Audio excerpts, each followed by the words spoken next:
You've been lied to about what it means to release stress and worry. They told you it happens when life finally slows down, when the bills are paid, the body feels good, and everyone around you is happy. But if that were true, why do even calm moments still feel heavy? Why does your mind race when the world is quiet? Why do you carry worries no one else can see? The truth is, freedom from stress doesn't come from fixing everything outside you. It comes from understanding what's happening inside. For thousands of years, Buddhist wisdom has shown the way.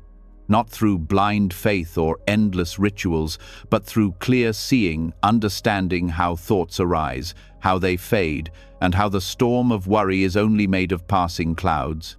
Tonight, you're not here to escape your stress.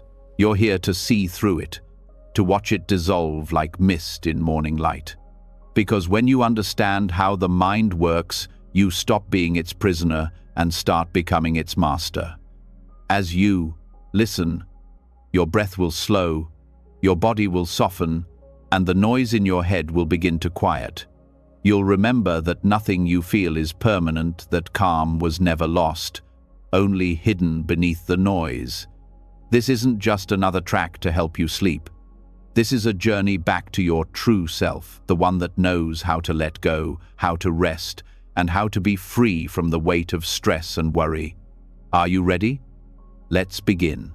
The noise fades, and what's left is you breathing, existing, aware. For so long, the mind has been fighting shadows it couldn't see clearly. Tonight, that changes. There's something most people never learn about stress. It feels solid, it feels personal, it feels like it owns you. But what if everything you've ever felt, every fear, every rush of panic, every knot in your chest was nothing more than a passing reflection on the surface of awareness? What if stress itself was empty of any real substance? The Buddha taught that all things arise from causes and conditions, and when those causes end, the thing disappears. Stress is no different. It's not a monster waiting in the dark. It's a pattern made of thought, memory, and reaction. The mind labels a sound, a word, a moment, and builds a whole story around it. Then that story becomes heavy. You call it anxiety. You call it pressure. But when you look closer, there's nothing solid there. It's like mist pretending to be a wall. This is the heart of shunyata, emptiness. Not emptiness as in nothingness, but emptiness as in freedom from fixed meaning. Everything you experience, including worry, exists only because the mind gives it form. Stress feels real because attention feeds it. It's like feeding a fire with thoughts and then being surprised by the heat. The moment you stop adding fuel, the flame fades on its own. Think of a time you were worried about something that never happened. The sleepless nights, the tight stomach, the endless rehearsing of what could go wrong. Then reality unfolded, and all that tension vanished like smoke. Where did it go? It wasn't buried in your body. It didn't float away to the sky. It simply ceased because it was never a solid thing. It existed only as long as you believed it. When the Buddha sat beneath the Bodhi tree, he saw this truth clearly. Suffering exists, but it has no self. It's born, it changes, it dies. Stress, anxiety, fear, they're waves on the surface of the mind. You don't need to fight them. You only need to stop mistaking them for who you are. Awareness is the ocean. The waves can't harm it. The mind constantly tries to turn sensations into stories. A sound becomes an interruption, a delay becomes failure, a silence becomes rejection. These stories create the illusion of stress. But when you drop the story and just observe the raw experience, the quick heartbeat, the trembling hands, the tight throat, something magical happens. The sensations lose their bite. They stop being stress and become energy moving through you. That energy was never your enemy. It was just life asking to be felt. Buddhist teachers often say, don't chase calmness. Understand disturbance. When you see what stress really is, impermanent, dependent, hollow, it can no longer control you. You don't get rid of stress by fighting it. You dissolve it by seeing through it. Like realizing a mirage isn't water, the thirst ends by understanding, not by chasing. Look closer at your thoughts right now. Each one arises and passes, like clouds drifting across an open sky. You can't stop them from forming, but you don't have to build a house beneath every one. When you stop clinging to thoughts, the mind reveals its natural state, spacious, bright, untouched. That space is always there. Stress only hides it temporarily, like a curtain drawn across the window.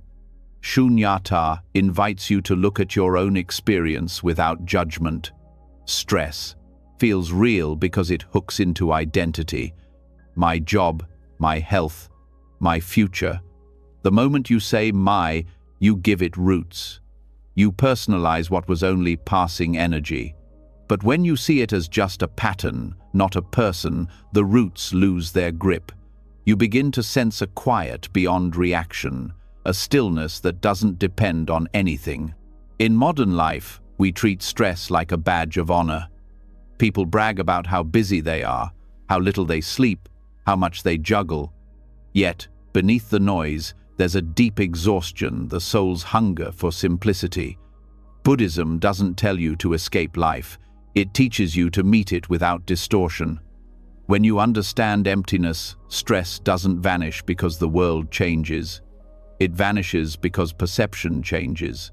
You stop adding weight to things that were always light. Look at your body right now.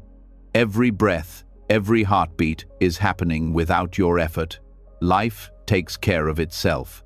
Stress arises when the mind forgets that truth and tries to control what was never its job. Emptiness is the reminder that there's no separate you running the show, just life unfolding moment by moment. The more you trust that flow, the less you need to carry. There's a story of a monk who carried a heavy bag across a river. When he reached the other side, his teacher asked, "Why are you still holding it?" The monk laughed and dropped it.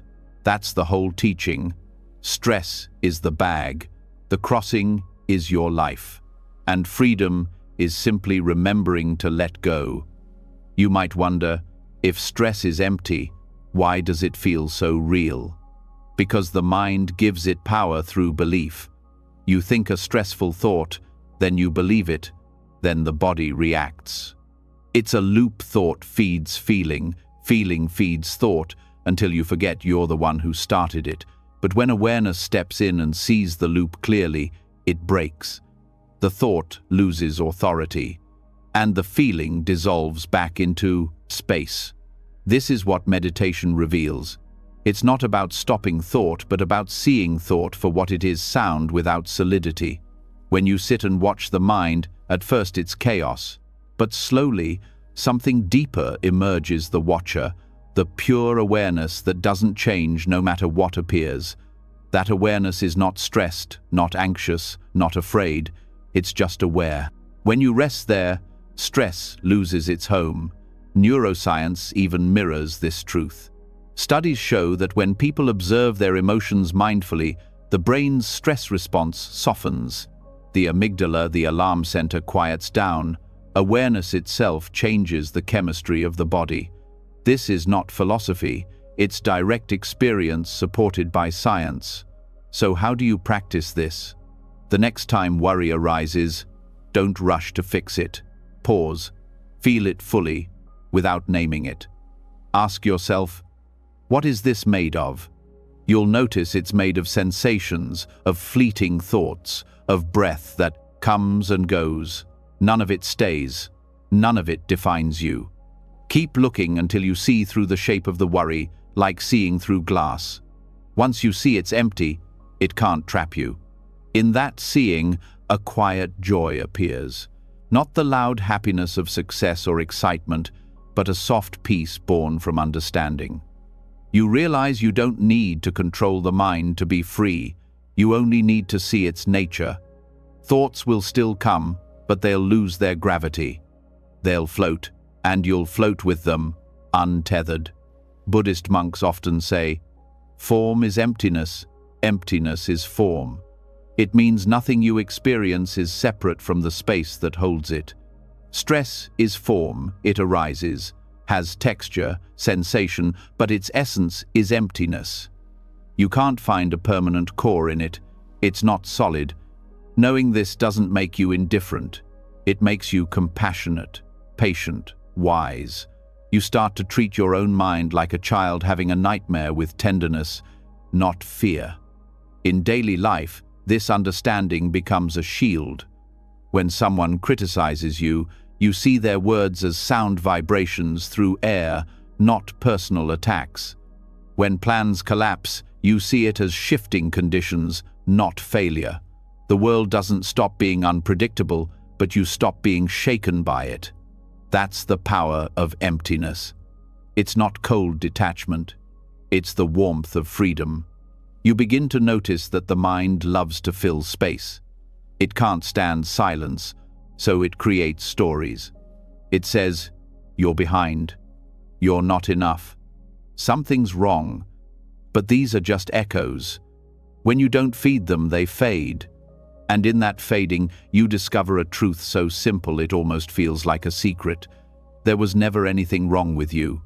There was only misunderstanding. Life becomes lighter when you stop insisting that every feeling needs fixing.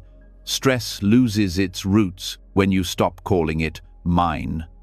You start to meet life as it comes, fully, openly, without resistance. The rain falls, the sun rises, thoughts appear, thoughts fade. The flow continues, and you are the witness, calm at the center. In the stillness of awareness, even strong emotions become gentle. Fear becomes a vibration. Anger becomes warmth in the chest. Sadness becomes tenderness. When you stop turning them into enemies, they reveal their hidden wisdom. Every emotion points back to life itself, moving, breathing, transforming. This understanding doesn't make you passive. It makes you powerful in a new way. You act without panic. You speak without haste. You live without the tightness of control. When you see through the illusion of stress, action becomes cleaner, lighter, more effective. The mind becomes a servant again, not the master. Shunyata is not about withdrawing from life, it's about meeting it without distortion. Stress and worry distort reality like heat rising off asphalt. They make you see trouble where there's only movement. When the mind cools, the road appears straight again. That clarity is the real peace people spend their lives chasing. It was never far, it was just buried under illusion. This teaching also reveals compassion for others. When you see how your own stress is empty, you understand others' suffering too. You stop blaming, you stop resenting. You see that everyone is trapped by their own mirages, believing thoughts that aren't true. This understanding softens the heart. You become gentle not because you're weak, but because you see clearly. To live with this awareness is to walk through the world, light-footed. You still feel, still care, but nothing sticks. Like writing on water, everything passes as soon as it's formed. That's the freedom of emptiness, life fully lived, yet unburdened. Even in moments of pressure, you'll sense a deeper stillness underneath. The phone rings, the deadline looms, the world pulls, but awareness stays unmoved. It's like hearing thunder without fear of the storm. The sound is there, but it doesn't shake the ground beneath you. When you understand this, sleep comes easily. The body knows it's safe. The mind stops fighting itself. You rest not because everything is perfect, but because you finally see that nothing needs to be. This is the heart of the path, not to escape stress, but to awaken to its emptiness. When you see that clearly, even the heaviest worry loses its power. What remains is pure awareness, spacious, silent, free. And in that silence, a new kind of strength appears, the strength of ease. So as you lie here, breathing slowly, remember this: the thoughts in your mind are clouds. The awareness watching them is the sky. The clouds come and go, but the sky has never been harmed by a single storm. That sky is you, untouched, open, infinite. Now let the breath move freely. Let the body soften. Let the stories dissolve. What's left is stillness, deep and kind. Stress is not who you are. It was never real in the way you thought. It was only a shadow passing through light. And tonight, that light, your awareness, is shining brighter than ever. Rest in that space. There's nothing to fix, nothing to fear, nothing to hold. Just the quiet truth unfolding in every breath. That all things, even worry, are empty, and in that emptiness, you are free. As the quiet settles deeper into your body, the last traces of tension begin to fade. The truth of emptiness has opened a new space inside you, wide, silent, and alive. But awareness alone is not the end. To be truly free from stress and worry, you must understand how they are born. Because even when you see through the illusion, the patterns of the mind still try to rebuild themselves. They form new worries, new fears, new reasons to suffer. Tonight, we go further into the root of anxiety itself, where the chain begins. There's a reason the Buddha didn't just talk about suffering, but about its creation. He saw that nothing appears by accident. Every emotion, every thought, every burst of fear has a cause. It's not random, it's a sequence. Stress arises the same way fire does, with fuel, heat, and oxygen. Remove one, and the fire dies. The law of dependent origination, or pratitya samutpada, shows how this chain of creation happens in the mind. When you see the links clearly, you stop feeding them, and what once ruled you begins to dissolve. Anxiety doesn't begin in the moment you feel it. It begins long before that, in a spark of perception, in a whisper of memory, in a small thought the mind takes too seriously. The Buddha described 12 links in the chain, but the essence is simple. Things appear dependent on other things. Stress isn't born from life itself. It's born from the mind's reaction to life. When a sound, a word, or a glance touches the senses, the mind interprets it. That interpretation creates a story. The story births emotion. The emotion creates craving or resistance. And from that, suffering unfolds. It begins with not knowing, avidya, ignorance. Not ignorance as in lack of education, but the forgetting of truth. You forget that thoughts are thoughts and take them as reality. You forget that emotions are visitors, not owners. In that forgetting, the illusion begins. The mind builds a self, a me, who must protect, control, and survive. Once that false self appears, the rest of the chain unfolds naturally. The I believes in threats, believes in problems, believes in stress. Yet all of it comes from that single misperception. When you look at your daily life, you can see this process in real time. You read a message that feels cold. Instantly, thought interprets, "They're upset with me." The body reacts, heartbeat quickens, muscles tense. Then comes worry. Did I do something wrong? The thought grows roots. I'm not good enough. The story becomes emotion. The emotion becomes behavior, and suddenly, you're lost in anxiety.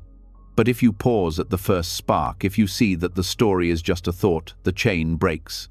The body softens, the mind breathes, and the wave passes. The Buddha called this insight yoniso manasikara, wise attention. It means tracing experience back to its cause. Don't just feel stress, study it. Where did it begin? What triggered the first ripple? You'll notice that every wave of worry is born from contact. Something touches the mind through the senses. But the contact itself is harmless. A sound is only vibration. A word is only air. It's the interpretation that gives it power. When you train yourself to notice the gap between contact and meaning, you step into freedom. In that small gap lies everything awareness, choice, peace. But we miss it because the mind is fast. It jumps from event to reaction in a flash. That's why meditation exists, to slow down perception until you can see the links one by one.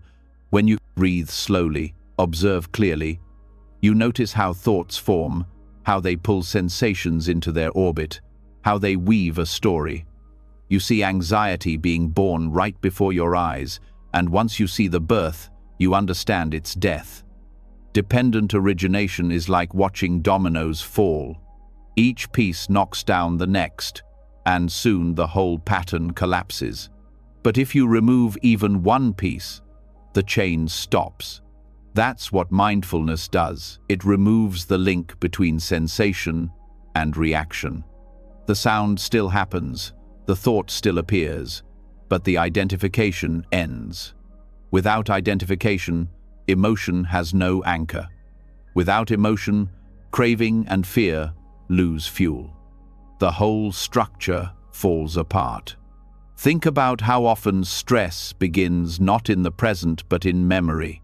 The mind recalls something unpleasant, and suddenly the body relives it. The past becomes now because thought brings it back to life. But dependent origination explains that memory is just another cause. It's not alive by itself. It needs your attention to continue. When you stop feeding it with belief, the image fades, the emotion cools. The past can't hurt you unless you keep inviting it back. Modern psychology echoes this in cognitive science.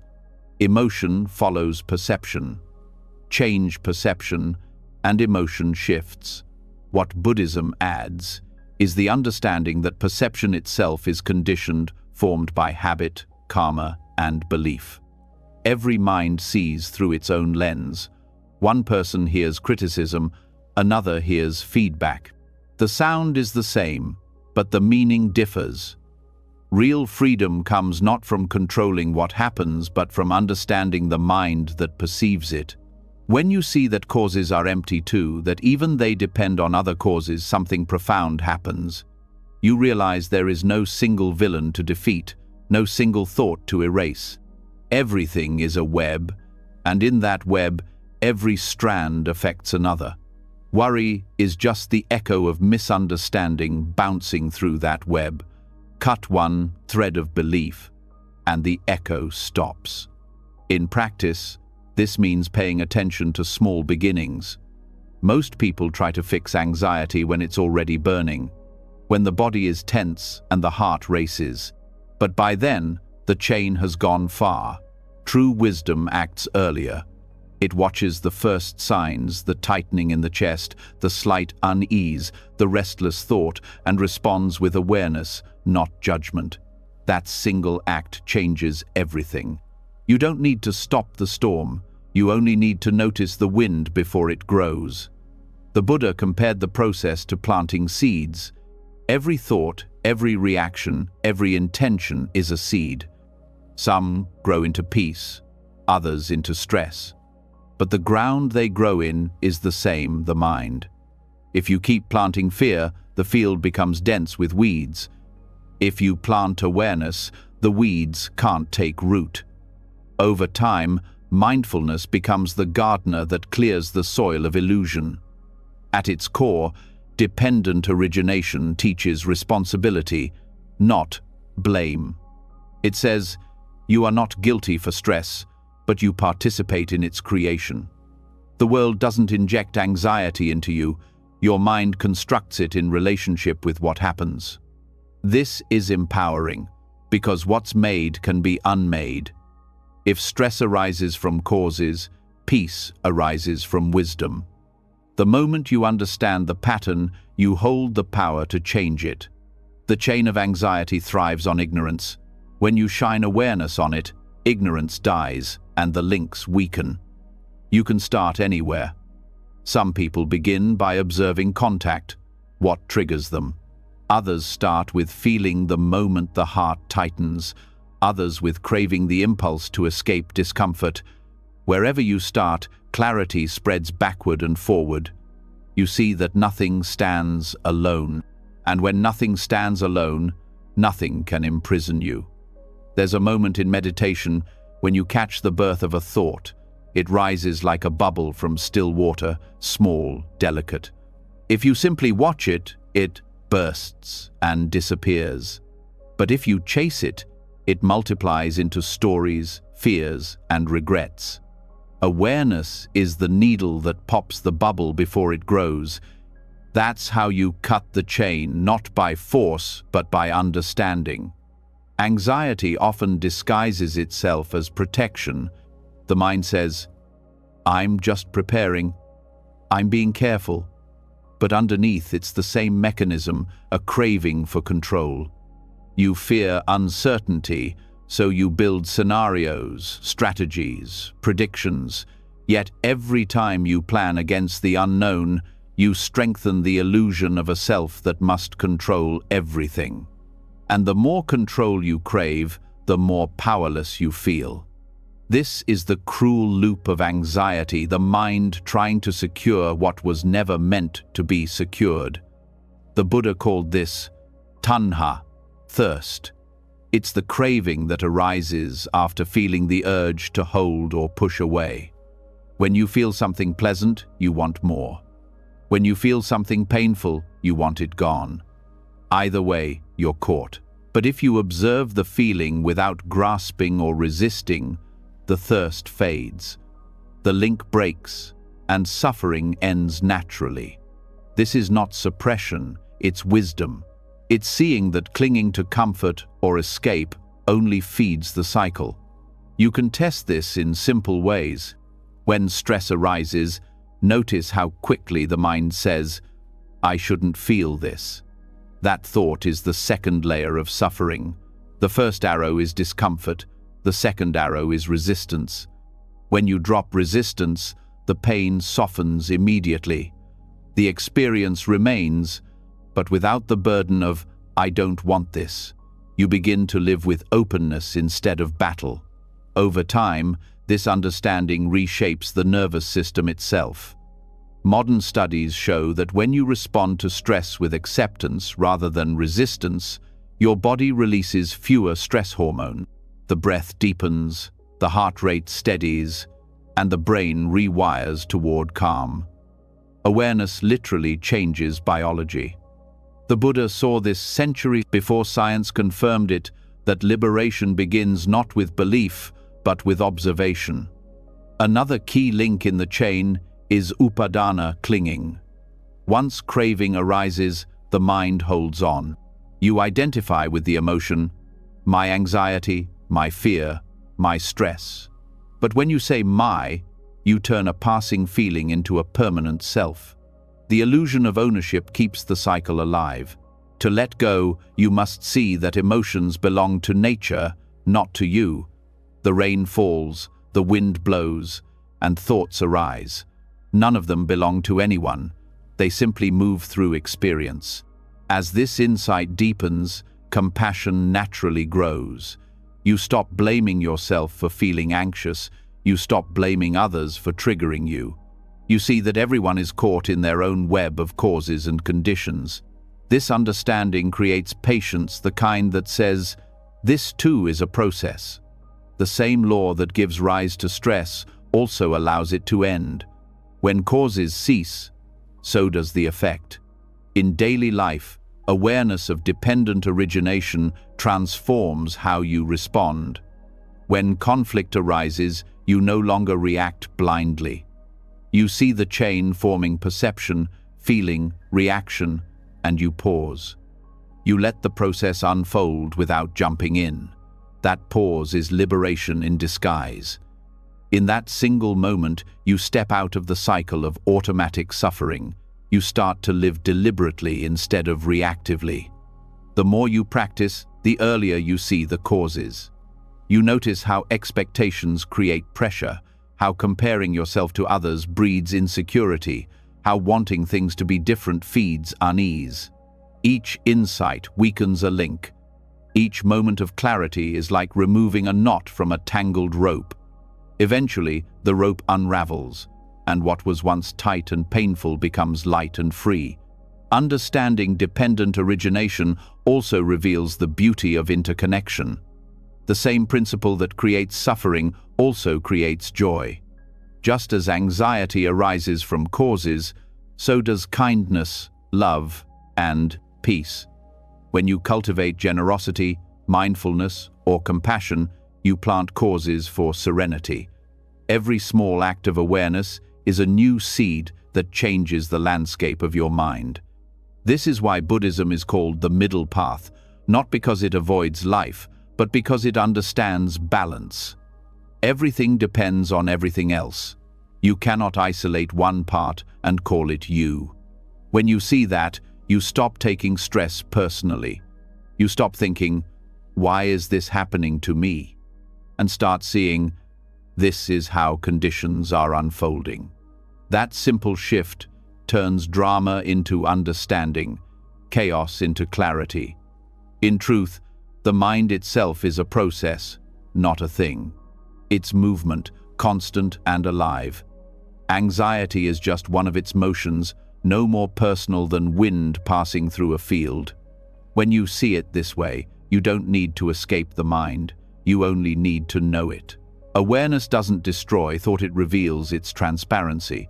The Buddha once said, "When this is, that is. When this ceases, that ceases." These simple words hold the essence of freedom. Stress exists because of its causes, and when the causes end, so does stress. The key is to recognize that no cause is unbreakable. Every chain, no matter how long, has a weakest link. Your task is only to find it through patience, through clarity, through steady awareness. As you rest here, breathing softly, notice how anxiety has no form of its own. It depends on attention. When attention relaxes, the feeling fades. That fading is not failure, it's awakening. It's the proof that what arises by cause can end through understanding. Dependent origination isn't just a teaching, it's the map of your inner world. Every moment, the chain is forming or dissolving. Every breath offers a choice to feed stress or to see through it. The mind can be a prison or a path, depending on what you do with each link. So let this be your quiet practice tonight. See how each sensation connects to the next, how thought becomes feeling, how feeling becomes story, how story becomes burden. Then stop adding fuel. Let the sequence slow until it ends in stillness. That stillness is not empty space, it's the ground of freedom. From ignorance comes confusion, from confusion comes grasping, from grasping comes suffering. But from awareness comes release, from release comes peace, and from peace comes wisdom. This is how the cycle turns. This is how anxiety dies before it begins. Now the mind can rest. The body breathes on its own. The world moves as it always has, but something within you has shifted. You no longer see stress as an enemy or an accident. You see it as a process, one that can end. The chain is clear now, and in its clarity, you find the calm that no condition can shake. You have reached the point where awareness meets truth. Nothing stands alone, and nothing lasts. Anxiety was never yours. It was only a pattern waiting to be seen, and now that you've seen it, it can finally let go. When the chain of causes is seen clearly, the mind begins to rest. Awareness starts to move differently, no longer chasing, no longer reacting. You begin to notice a new kind of quiet, one that doesn't come from the absence of sound, but from the absence of struggle. The noise of thoughts, the constant commentary, the endless need to respond, all of it begins to fade. This is where silence starts to speak, not as an absence, but as a presence.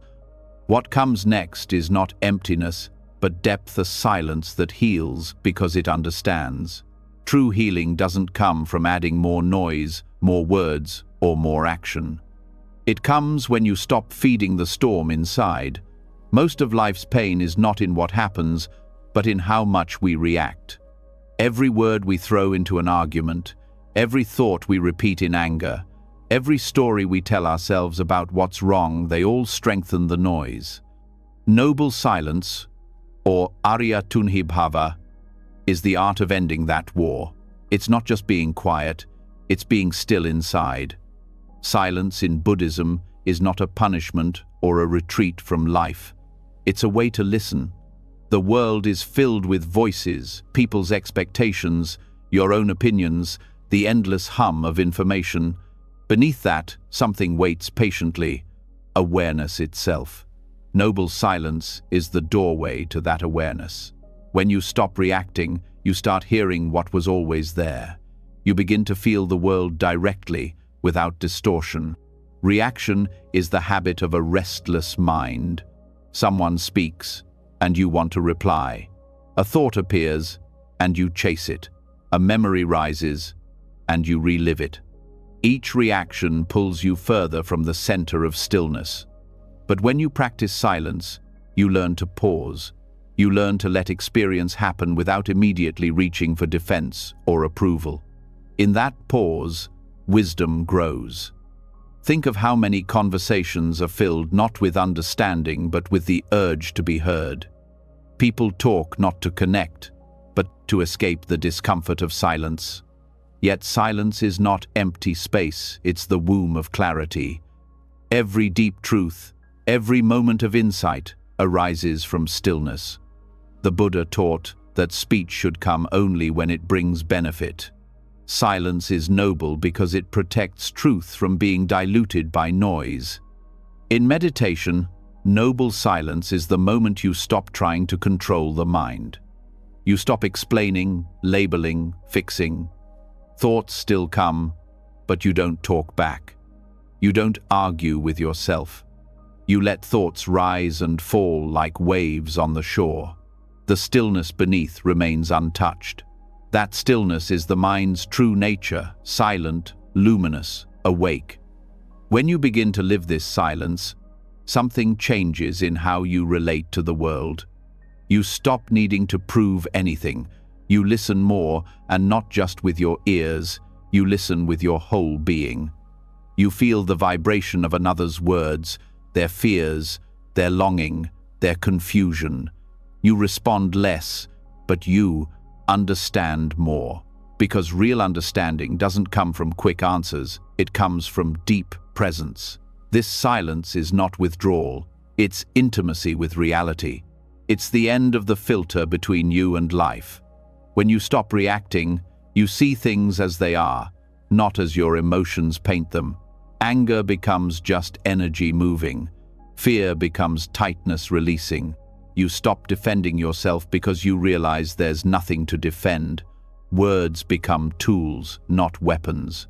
You speak when necessary, and your words carry weight because they arise from stillness, not from impulse.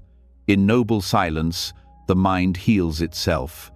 Every reaction creates friction. Every pause creates space. And in that space, energy that was trapped in fear begins to settle. Stress melts when it no longer has to be expressed. The nervous system finds balance again. The breath deepens naturally. You start to feel like you are breathing not just through the lungs, but through the whole body, every cell becoming part of the rhythm of peace.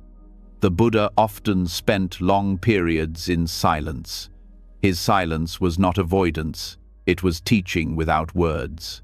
The disciples noticed that even without speaking, his presence calmed their hearts. Silence radiates wisdom because it's a reflection of complete understanding. Words divide, but silence unites. When you sit with someone in deep silence, there's a recognition, a sense that you're not two minds, but one awareness meeting itself. In daily life, this teaching becomes even more powerful. When conflict arises, silence can transform everything. Instead of reacting to anger with anger, you pause, you breathe. You let the other person's words echo and fade before you respond. That moment of silence disarms the situation. It turns heat into light. You realize that your silence doesn't make you weak, it makes you free. You are no longer pulled by every emotion that passes through the room, but silence also needs to begin inside. Many people fall quiet on the outside, but remain loud within. The inner voice still argues, defends, blames, analyzes. To practice noble silence is to quiet that inner commentary. You don't suppress it, you observe it until it loses energy. Like a fire running out of fuel, the mind slows when you stop feeding it attention. Then silence becomes effortless. There's a deep relief in this. The mind, used to constant narration, finally rests. You begin to experience what it feels like to be without agenda, not trying to fix the moment, not waiting for the next thought. This is healing. Stress fades because the inner noise that sustained it fades too. Without commentary, life becomes simple. Just breathing, just being, just awareness moving through time. Modern psychology touches on this idea through mindfulness and cognitive quieting. When you observe your thoughts without responding, neural patterns of overthinking weaken. The brain learns that silence is safe. It no longer panics when nothing is happening. In fact, it starts to find pleasure in stillness. This mirrors the Buddhist insight that silence is nourishment for the heart. Silence doesn't mean rejecting sound. It means meeting sound without inner resistance. A car horn, a conversation, a sudden cry, all are part of the same silence when you don't react. The true silence exists underneath noise, not apart from it. When you understand this, you can be silent even in a busy city. The stillness travels with you like a soft presence, untouched by chaos. In relationships, noble silence becomes the ground for real connection. When you stop interrupting others with your need to respond, you start to hear their truth. When you listen without the urge to fix, you create safety. People sense when they are being heard beyond words. That's why silence heals. It gives space for what's real to appear. The discipline of silence also purifies speech. You begin to choose words carefully, not from fear, but from awareness. Before you speak, you feel the intention forming. You ask yourself, is this kind? Is this true? Is this necessary? If not, you let it dissolve. Over time, your words gain strength because they come from quiet understanding, not from emotional reaction. The Buddha described speech as an expression of the mind. To purify words, purify silence first. The silence of a calm mind naturally produces wise speech. This is why great teachers say little but change lives. Their silence carries more truth than the loudest argument. Silence also reveals how much of stress is self-created. When you stop reacting, you see how your opinions, judgments, and labels shape your world. You see that many problems exist only because you keep describing them. The moment you stop giving them language, they lose form. They were stories, not reality. Noble silence ends those stories. As you practice this, daily life becomes softer. You stop rushing to fill every pause. You eat in silence. You walk in silence. You breathe in silence. Each moment becomes full instead of empty. The senses sharpen. The mind feels fresh. Even simple acts, drinking water, touching sunlight, feel sacred. You start to realize that silence isn't something you do. It's what you are when the noise falls away. There's a saying in Zen, when the mouth is silent, the heart speaks. That heart is not emotion, it's awareness. When you stop filling every space with words, that awareness expands naturally. It becomes a quiet joy, subtle but unshakable. You begin to love silence, not as escape, but as presence. It becomes your resting place between thoughts, between breaths, between moments. This is also the ground of wisdom. Every insight arises after silence. You can't think your way to understanding. You must quiet enough to let understanding reveal itself. Noble silence is the space in which intuition blossoms. It's how the mind begins to see without strain. The more you practice, the more you trust that wisdom doesn't need noise, it only needs stillness.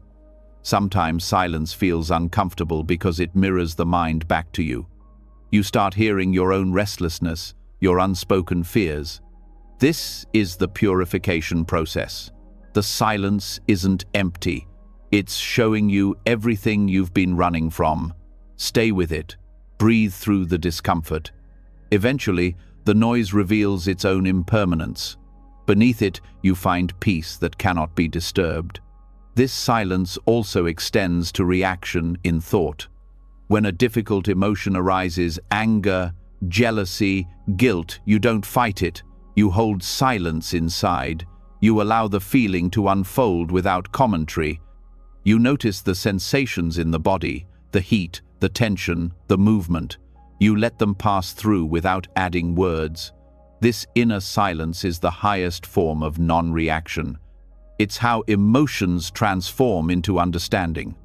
The Buddha once said that just as a lake becomes clear when untouched, the mind becomes clear when left alone. Every reaction is like stirring the water. Every silence is like letting it settle. When you stop reacting, clarity returns on its own. You don't have to make it happen. In that clarity, the world looks different. You begin to see how much of human suffering comes from noise, from endless arguments, opinions, judgments. Silence cuts through that fog like morning light. It reveals simplicity. You start to realize that nothing needs to be as complicated as the mind makes it. Life is direct, but the commentary adds weight. Remove the commentary, and you're free. Practicing noble silence also means learning to trust pauses. In conversation, you don't rush to fill every gap. In thought, you don't panic when nothing comes. You let space exist. That space is where truth grows. Every meaningful word, every clear decision is born in the pause. Over time, silence becomes your natural state. You carry it everywhere. People may notice that you speak less but feel more grounded. Your presence starts calming others. Silence is contagious, it spreads peace without effort. You become a mirror where others can rest. Noble silence is not the silence of withdrawal or pride, it's the silence of wisdom and love. It says, I understand that nothing needs to be added to this moment. It's the humility of being fully here. It's the awareness that every sound, every word, every action arises from the same still ground. Even in meditation, silence deepens beyond what words can reach. At first, you hear the body, then the breath, then the mind. But as you sink deeper, even thought becomes distant. Awareness stands alone, vast and quiet. In that space, there is no self, no story, no problem, just silence that is alive, breathing, endless. From this silence, you return to the world refreshed. You speak with care, listen with depth, move with grace. Stress cannot survive where there is no reaction. Worry cannot grow where there is no noise to feed it. The mind becomes a lake of still water, reflecting everything but disturbed by nothing. This silence is not a destination, it's a way of being. You don't chase it, you uncover it. It was always there, beneath the thoughts, beneath the reactions, beneath the noise. Every time you stop reacting, you come home to it again. So as you rest now, let the world be what it is. Let the breath move freely. Let the silence grow inside you until it fills the room. You don't need to understand everything. You only need to stop reacting long enough for truth to reveal itself. In this silence, there is no stress, no noise, no self to protect. There is only peace, deep, wordless, complete. The kind of peace that doesn't come from controlling the world, but from no longer needing to. And when you wake from this stillness, you will not be someone who avoids life. You will be someone who moves through it quietly, wisely, unshaken, a living reflection of the noble silence itself. When silence begins to settle in the heart, a new kind of awareness appears, soft, steady, and alive. You start to notice the delicate rhythm of life moving through everything, yet there's still something the mind struggles with, the tension between trying too hard and not trying at all. Even after tasting stillness, a quiet question lingers inside. How do I live in this world without losing my balance? How do I act without forcing, rest without collapsing, care without controlling? This is where the wisdom of the middle way begins to reveal itself. The middle way is not a path of moderation for its own sake. It's a way of seeing that extremes are prisons. When you cling to control, life feels tight, rigid, suffocating. When you fall into chaos, it feels empty, lost, and drifting. Both create stress, because both resist the natural flow of things. The Buddha discovered this truth after years of self-denial and indulgence, realizing that peace doesn't live at the edges, it lives in the balance between them. The human mind loves extremes. It believes safety is in control and relief is in surrender. But control breeds tension, and surrender without wisdom breeds confusion. The middle way is the art of balancing both, to move with intention but without obsession, to care deeply but without attachment, to live fully but without clinging. This balance dissolves the kind of stress that comes from always pushing or always giving up. Perfectionism is one side of the chain. It comes from fear, the fear of being wrong, of being judged, of losing worth. The mind says, if I do everything right, I'll finally feel safe.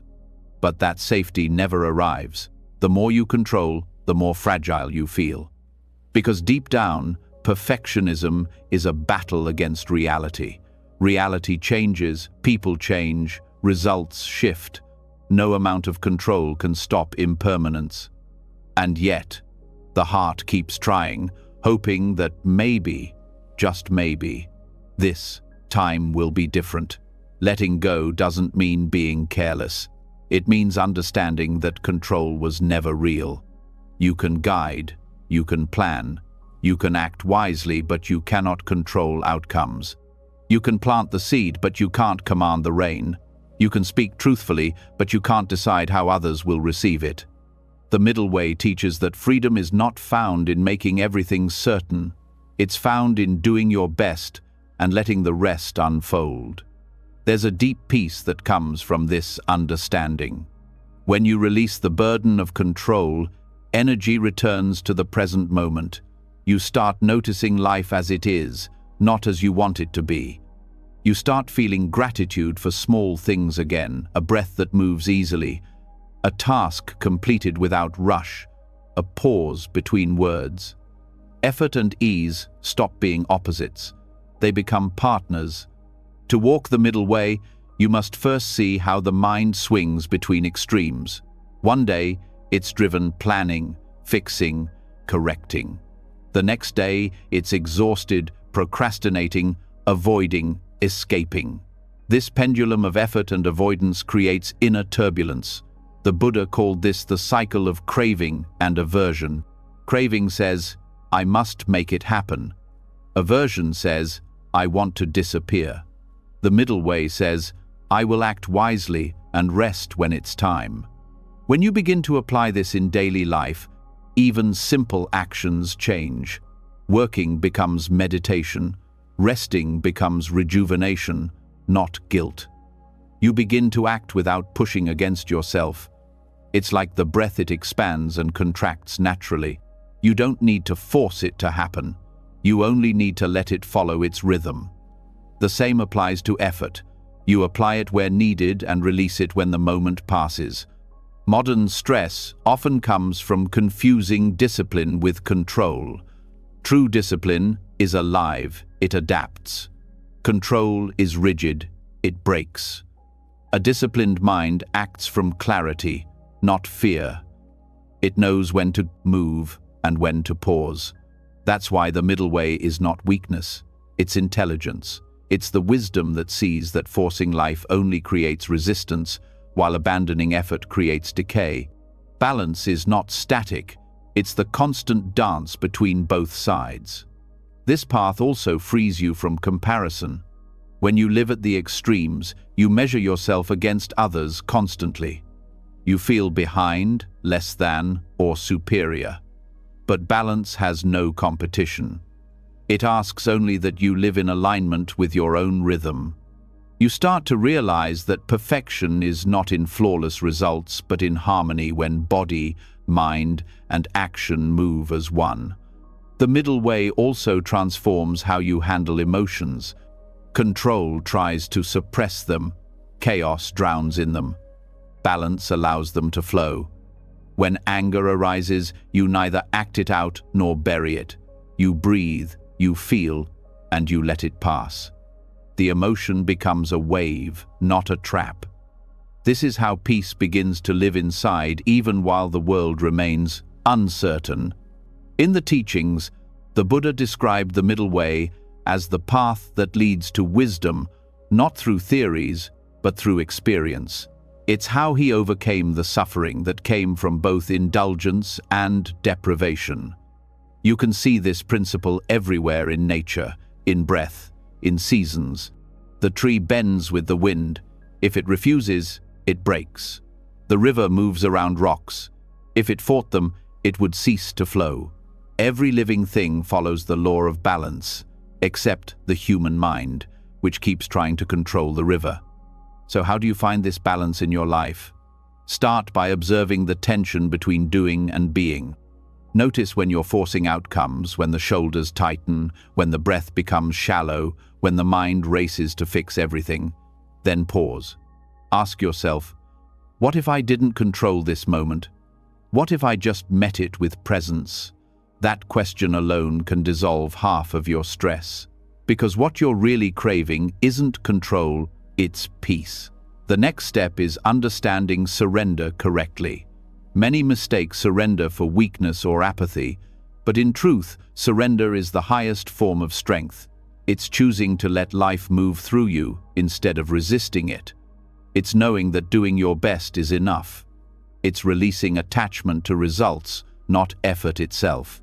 When you surrender like this, you act with clarity, not with desperation. You become an instrument of harmony, not of struggle. Think of moments when you acted from calm understanding instead of panic. You still worked, spoke, and decided, but the energy was different. There was grace in it. That's the middle way in action. It's when your effort is guided by awareness, not driven by fear. You can feel the difference in your body. One contracts, the other expands. The Buddha compared the practice of balance to tuning a musical instrument. If the string is too tight, it breaks. If it's too loose, it makes no sound. Only when it's tuned just right does it produce music. Your mind works the same way. Too much control creates strain. Too much passivity leads to dullness. But when effort and surrender meet, life plays in harmony. This principle applies even in relationships. Control tries to shape people into your expectations. Chaos avoids intimacy altogether. The middle way loves with wisdom.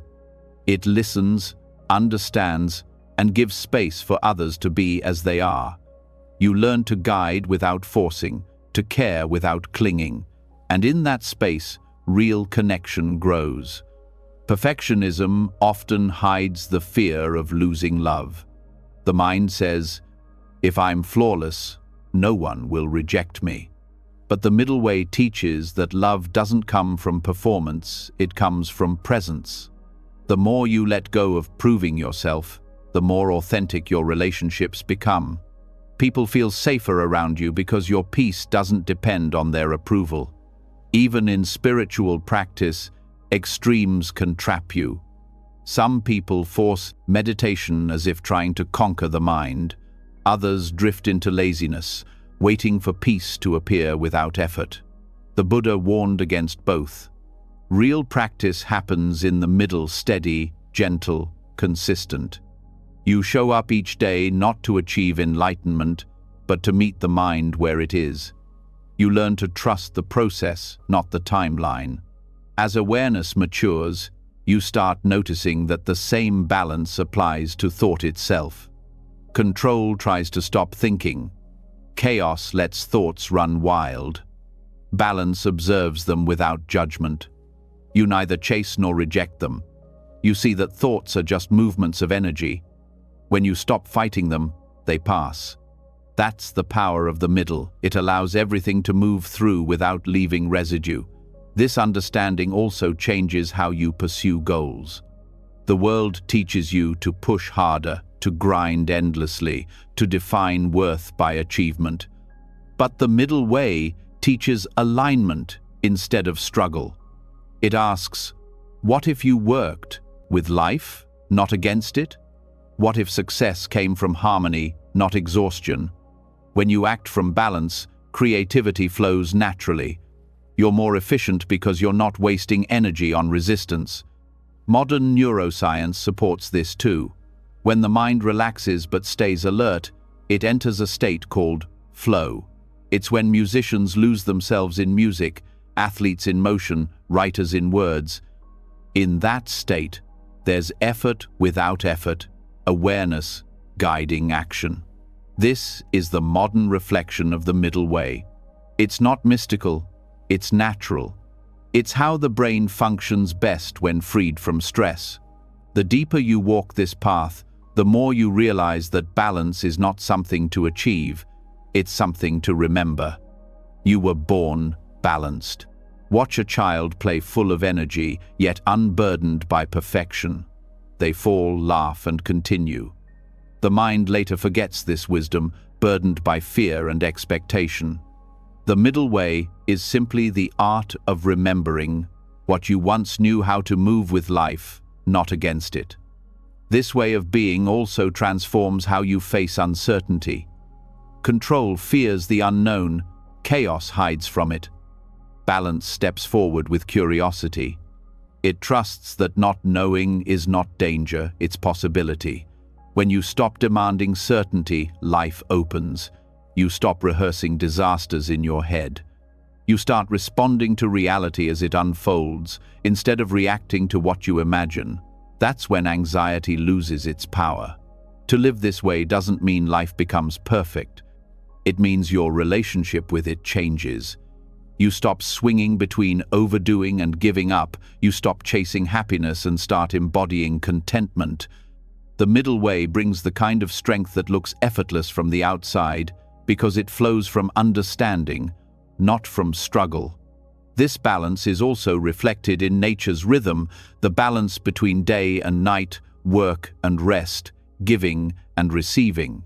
When humans move against this rhythm, stress increases. When we align with it, harmony returns. Even your breath is teaching this. Inhale effort, exhale surrender. Each cycle is a lesson in balance, repeated thousands of times a day. In every moment of stress, the path back to peace is the same. Notice which extreme has taken hold. Are you forcing or are you avoiding? Then take one step toward the center. That single movement can change everything. Because the middle way is not a destination far away, it's one breath away, one mindful choice away. Over time, balance becomes instinctive. You stop looking for formulas and start listening to life itself. You begin to sense when to act and when to rest, when to speak and when to stay silent, when to hold on and when to release. That sensitivity is the wisdom of the middle way. It makes you gentle without being weak, strong without being harsh. Stress cannot survive in this state because stress is born from friction, from resisting the natural flow. When effort and surrender move together, friction disappears. You still work, still feel, still live fully, but without heaviness. The body feels lighter, the mind clearer, the heart calmer. You discover that balance is not about controlling life, but being in tune with it. The Buddha described this harmony as the end of extremes, the point where the path of liberation begins. To live it, is to walk the line between heaven and earth, engaged, awake, and free. You become like the tree that bends but never breaks, like the river that flows but never resists. So, as you rest now, let this teaching settle in your breath. Let it move quietly through your body like water finding its level. You don't have to fight for balance. It's already within you. All you need is to stop leaning too far in any direction. When you find that quiet space between control and chaos, you discover a freedom that doesn't depend on outcomes. It's the peace of knowing that nothing needs to be forced and nothing needs to be avoided.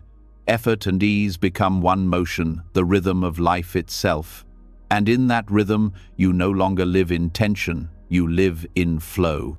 You act with clarity, rest with trust, and walk through the world not as someone struggling to stay upright, but as someone who has finally remembered how to move with the middle path, steady, balanced, unshakably at peace. When balance becomes natural, something deeper begins to unfold. The mind starts to see that even in perfect equilibrium, there is still a subtle sense of I, holding the balance, the quiet belief that there is someone doing, someone choosing, someone trying to stay centered. That small presence feels harmless, even comforting, yet it is the root of every remaining tension. Beneath control and chaos lies the final illusion, the idea that there is a me at the center of it all. The teaching of non-identification begins here, the key that opens the final gate of freedom. Most of the suffering you experience doesn't come from what happens, but from what you believe yourself to be within it. You say, I'm angry, I'm anxious, I'm failing, I'm broken. Each phrase wraps the mind tighter around emotion and thought, turning passing clouds into a personal storm. The Buddha's insight into anatta, non-self, is not a denial of existence, it's a revelation of freedom. It shows that you are not the thought, not the feeling, not the story that rises and fades. When you truly see this, inner drama collapses, and what's left is stillness that can't be disturbed. The habit of identification runs deep. From childhood, you were taught to name everything as mine, my body, my name, my emotions, my achievements. But if you look closely, none of these things stay. The body changes every moment. The mind changes even faster. The me you were 10 years ago doesn't exist now, yet you keep holding on to a picture of yourself as fixed, solid, continuous. That illusion creates fear, because anything that threatens the image feels like death. The truth is simpler. There is no permanent owner inside. There are experiences, yes, but no one who owns them. When anger rises, you say, I am angry. But look at the process carefully. The anger arises by itself. You don't choose it. It grows, burns, and fades on its own. When it's gone, where is the I who owned it? The body remains, awareness remains, but the emotion passes. The phrase, "This is not me, not mine," is not a rejection, it's recognition. It's seeing things as they truly are, events in awareness, not personal possessions. To understand this deeply, start observing thoughts without claiming them. When a thought appears, notice how quickly the mind says, I thought that. Yet the thought appeared before you noticed it. It wasn't yours. It was a movement in consciousness, like a breeze moving through the trees. You don't say, my wind is blowing. You just feel it. The same applies to thoughts. They happen. You witness. That witnessing, silent, unshaken, is closer to your true nature than any thought about yourself. This realization doesn't make you detached in a cold way. It makes you free in a compassionate way. When you stop taking emotions personally, you stop fighting them.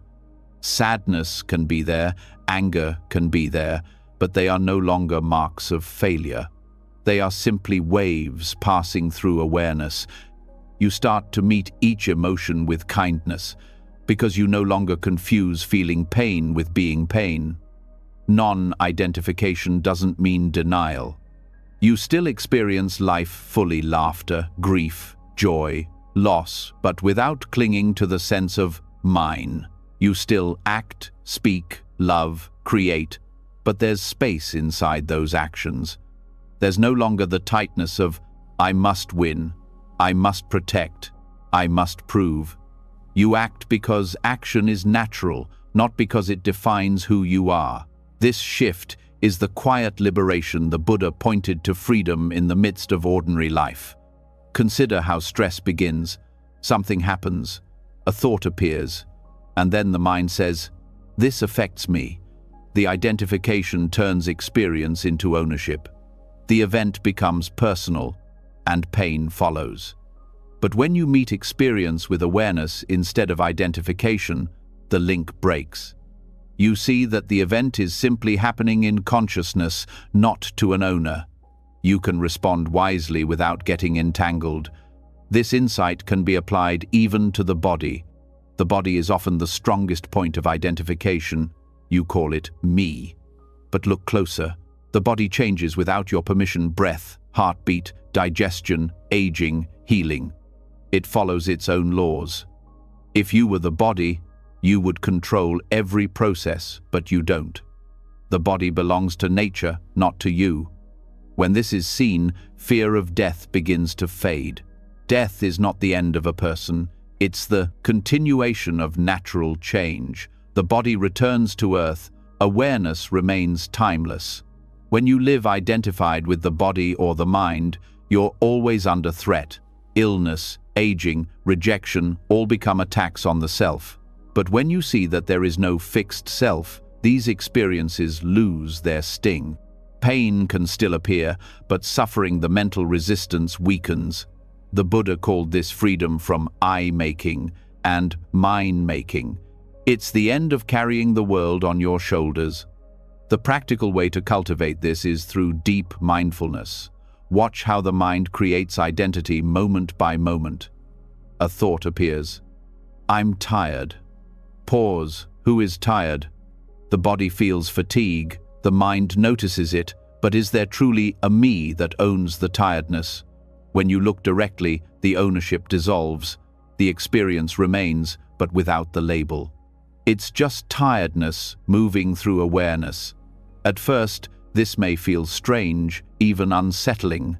The ego resists non-identification because it believes it's being erased. But in truth, it's being liberated. What dies is only the false idea of control. What remains is something vast, the space that can hold everything without being affected by it. This is what the Buddha meant when he said, "In seeing, only seeing. In hearing, only hearing." Life happens through you, not to you. In modern psychology, this insight aligns with the idea of cognitive diffusion, the ability to separate from thoughts instead of being absorbed by them. Studies show that people who practice this experience lower anxiety because they no longer treat every thought as truth. Buddhism discovered this thousands of years ago. The moment you see thought as an object, not identity, its power dissolves. The mind's habit of identification is ancient. It evolved to protect the body, to create a self that could survive. But now, that same instinct causes emotional pain. When someone criticizes you, it feels like an attack on your existence. Yet words are only sound vibrations. They can't touch your true nature. What hurts is the idea that those words define you.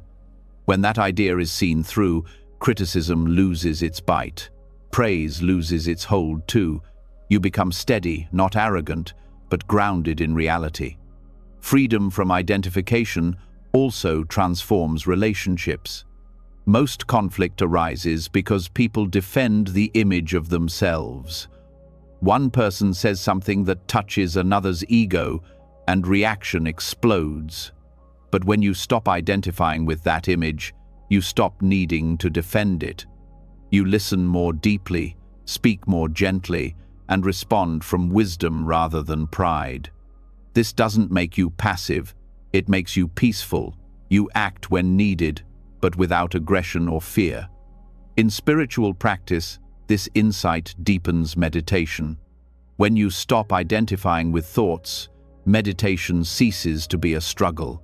You don't try to silence the mind. You let it move as it wants, knowing it's not you. Thoughts pass, sensations shift, awareness remains. Over time, this distinction becomes clear. Awareness is constant. Everything else changes. You realize that your true nature is the witnessing itself, not what's witnessed. The Buddha described this as the difference between the flame and the fuel. The self is the fuel that keeps the fire of suffering burning. When you stop feeding identity into every thought, the flame fades. Awareness doesn't burn out. It shines clearer than ever. It's pure consciousness, open, luminous, free from grasping. Even pain becomes different under this understanding. When physical or emotional discomfort arises, instead of saying, "I am in pain," say, "Pain is present." This small shift changes everything. You no longer collapse into suffering, you witness it.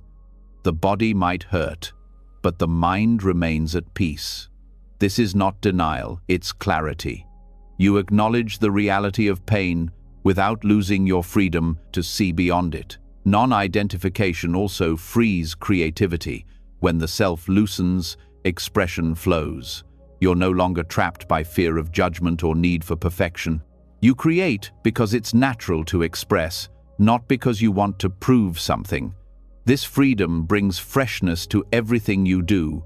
Work, art, relationships, even simple acts like cooking or walking. You become a channel for life, not the author of it.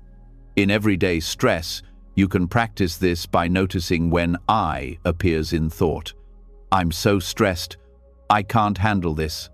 I'm not good enough. When those thoughts come, gently question them. Who is the I that can't handle this? Where is it located? In the body? In thought? Can you find it? The more you look, the more it dissolves.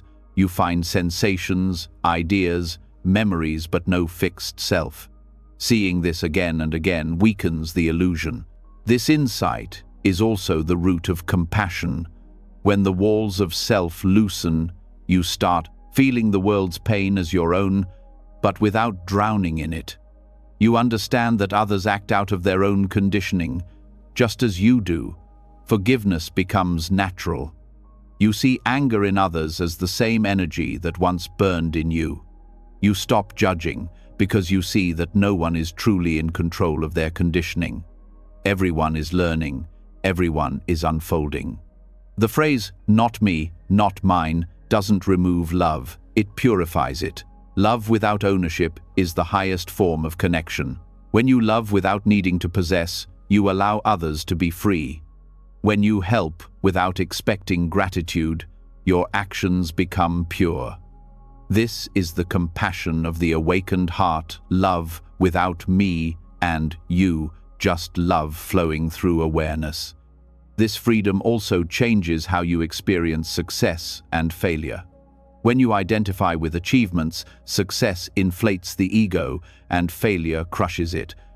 But when you see both as passing experiences, neither defines you. You still strive, still act, but with lightness. Winning or losing doesn't disturb your peace, because you know the self that craves approval was never real. In daily mindfulness, you can bring this teaching to every action. Eating, walking, working, all become opportunities to notice the absence of ownership. When the mind says, "I am doing this," look closer. Action happens through intention, through body and mind. But can you find a doer separate from the doing? When this insight dawns, life becomes spontaneous. The effort to control disappears, replaced by effortless responsiveness. This is also the beginning of true humility. When you no longer identify with knowledge or virtue, you stop needing to be superior. You can learn from anyone. You can admit mistakes easily, because mistakes no longer threaten identity. That's why awakened beings seem both powerful and humble. They act with complete freedom, but carry no pride. Even in silence, the insight of non-identification deepens. The quiet mind becomes a mirror, reflecting everything without clinging to reflection. Thoughts, sensations, sounds all arise, all pass. The mirror doesn't choose or reject, it simply reflects. That's awareness. You are that mirror, not the images passing across it. When identification dissolves completely, what remains is simplicity. You still live, still feel, still act, but the burden of I is gone. Life flows effortlessly, like water following gravity. Stress loses its foundation, because stress was always tied to ownership. Without my pain, my problem, my story, there's only experience, fresh, free, alive. The Buddha once said, "In the seen, there is only the seen. In the heard, only the heard." He was pointing to this direct experience awareness before identity. To live from this place is to live beyond fear. Death, loss, and change no longer terrify, because there's no fixed self to lose. Life becomes a continuous unfolding, like waves arising and fading on the surface of an endless ocean. So as you rest now, let these words settle softly. Notice how thoughts appear, how sensations move, how awareness simply observes. Let each thought whisper and pass without grabbing it. You don't need to push anything away or hold anything close. Just see that everything is moving through you, but none of it is you. This is not detachment, it's awakening. It's the moment when you finally realize that you were never the voice in your head, never the roles you played, never the pain you carried. You are the space in which it all appeared, untouched, limitless, aware. And when you know this, not just in thought but in your bones, life stops being a performance and becomes a meditation. Every step, every breath, every moment becomes light. Nothing owns you, and you own nothing. There is only awareness resting in itself, free, open, silent. This is not me, this is not mine. Say it, softly within, not as rejection, but as truth. Each time you see through identification, the world becomes lighter. You begin to live as awareness itself, the one that was always here, watching the waves rise and fall, never drowning, never clinging, forever free. When identification falls away, the mind becomes light. Thoughts still come, feelings still rise, but they no longer stick. There's a quiet spaciousness that holds everything, and yet, even in that freedom, life continues to touch you. Pain still visits, loss still occurs, the body still feels, the heart still moves. Freedom does not mean you stop experiencing life. It means you stop turning pain into endless suffering. This is where the teaching of the second arrow begins, a truth so subtle that most people miss it their whole lives. The Buddha once described it this way: when struck by an arrow, the body feels pain. But most people do not stop there. They shoot themselves with a second arrow, the arrow of resistance. The first arrow is inevitable. It belongs to the nature of life. The second arrow is optional, but it's the one that causes the most suffering. Every time you say, "This shouldn't be happening," you fire another arrow. Every time you replay the past or anticipate the future, you twist the wound deeper. Freedom comes when you finally stop shooting. Pain and suffering are not the same thing. Pain is a sensation, raw, direct, part of being alive. Suffering is what the mind adds to it, the story, the blame, the fear, the comparison. The first arrow pierces the body or the heart.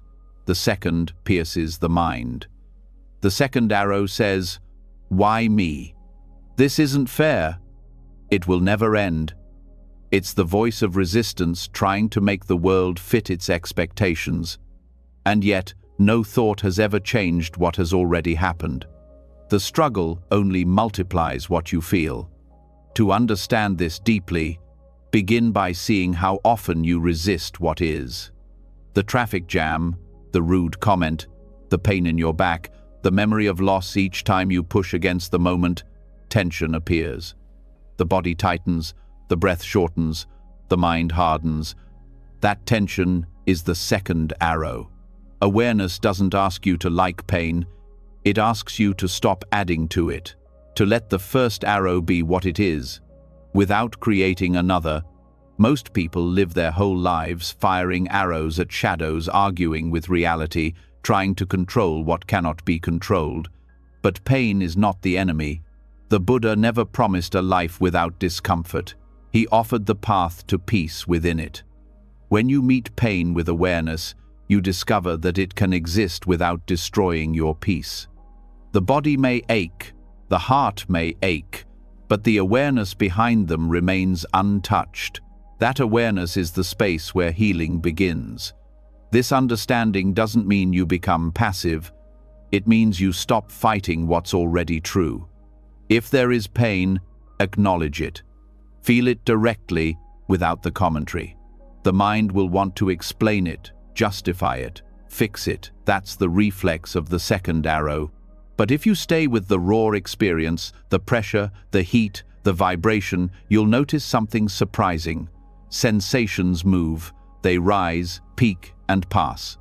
It's only the thought that says, "I can't bear this," that makes them stay. Every emotion, every discomfort follows this pattern. It arises, it lives, it fades. The problem is not the feeling itself, but our unwillingness to let it complete its natural cycle. We interrupt it with resistance, which traps it in the mind. The second arrow freezes what was meant to flow. Awareness, on the other hand, melts the freeze. It allows pain to move through and leave quietly, without scars. This teaching is not abstract, it's deeply practical. Think of moments when you've been hurt by someone's words. The words are the first arrow, they exist for a few seconds. But the thoughts that follow, replaying them, analyzing them, carrying them into tomorrow, those are the second arrows. Each repetition renews the wound. The pain becomes suffering because you keep reviving it in thought. When you see this clearly, you realize how much of what hurts is not happening now, it's happening in memory. Awareness breaks that cycle. The moment you notice the mind replaying pain, you're already free. You've stepped out of the story and into observation. The watcher doesn't suffer, only the identified mind does. Watching thought without believing it is like stepping out of the rain. The storm continues, but you're under shelter. This is how awareness ends the second arrow. It doesn't erase pain, it reveals its impermanence. Even physical pain changes under this view. When you stop labeling it as mine, it becomes pure sensation. You start noticing its texture, pulsing, warmth, pressure. You see that it moves, that it breathes. Pain ceases to be an enemy and becomes a teacher. It shows you where you hold tension, where you resist. The more you observe without judgment, the less you suffer. The first arrow stays sharp, but the second arrow never lands. This is not denial or numbness. It's sensitivity without suffering. When you stop resisting, you become more alive, not less. You feel everything: joy, sadness, pleasure, loss, but none of it imprisons you. You become open to the full range of human experience, knowing that nothing can truly harm awareness itself. That is why awakened beings radiate peace. Even in pain, they have dropped the second arrow completely. The mind often believes that resistance protects you. It says, "If I worry, I'll be prepared," or "If I stay angry, I'll stay strong." But resistance doesn't protect. It constricts. It tightens the very thing you want to release. Awareness works differently. It opens. It allows space for the pain to exist without defining you. That space itself is healing. To live this teaching, you start by catching small moments. Notice when irritation appears, the sound you dislike, the delay you didn't expect. Watch how quickly the mind says, "This shouldn't be happening." That phrase is the spark of the second arrow. If you see it, you can stop. You can take one conscious breath and let the feeling be what it is. You don't need to correct the world. You just need to stop shooting yourself. Over time, this practice becomes second nature. You start to see pain as weather. The rain falls, the wind blows. But you don't take it personally. You don't blame the sky for being cloudy. In the same way, you stop blaming yourself for feeling pain. It's just part of existence. The wise response is to shelter in awareness, not to curse the storm. There's also the second arrow of guilt, the habit of judging yourself for suffering. You feel pain, then add, "I shouldn't feel this way." That judgment is another layer of resistance. It's the mind's way of avoiding vulnerability. But healing begins when you allow yourself to feel without adding shame. The moment you permit your own humanity, compassion enters. The heart softens, and pain loses its poison. In relationships, this understanding brings peace. When someone you love disappoints you, the hurt is natural, it's the first arrow. But if you cling to resentment, replaying every word, building cases in your head, that's the second. It doesn't heal you, it traps you. Forgiveness, in the Buddhist sense, is not excusing behavior but ending your own suffering. It's laying down the weapon you aimed at yourself. You forgive not to free others, but to stop wounding your own heart. Even in loss, this insight shines. Grief is real. It's the body and heart responding to change. But the story we tell around loss, "I can't live without them. It will never get better," that's the second arrow. When you allow grief to flow without attaching a story, it moves through you like a tide. It cleanses instead of drowning. This is how awareness transforms sorrow into wisdom. Every second arrow begins with the phrase, "This should not be." The mind wants life to obey its preferences, but awareness knows life doesn't work that way. Things change, pain happens, and nothing stays fixed. When you align with this truth, resistance fades. You stop fighting impermanence and start moving with it. This doesn't make you passive, it makes you intelligent. You act to relieve pain where possible, but you don't create extra suffering over what can't be changed. The Buddha called this freedom the end of dukkha, the cycle of unnecessary pain. Awareness becomes your protection, not control. You can meet any situation, pleasant or unpleasant, with the same inner stability. When joy arises, you enjoy it fully, knowing it will pass. When pain arises, you feel it honestly, knowing it too will pass. You stop clinging to pleasure and fearing discomfort, the two arrows that define most of human life. Science even echoes this wisdom. Studies on mindfulness show that when people experience pain with acceptance rather than resistance, the brain's pain centers activate less intensely.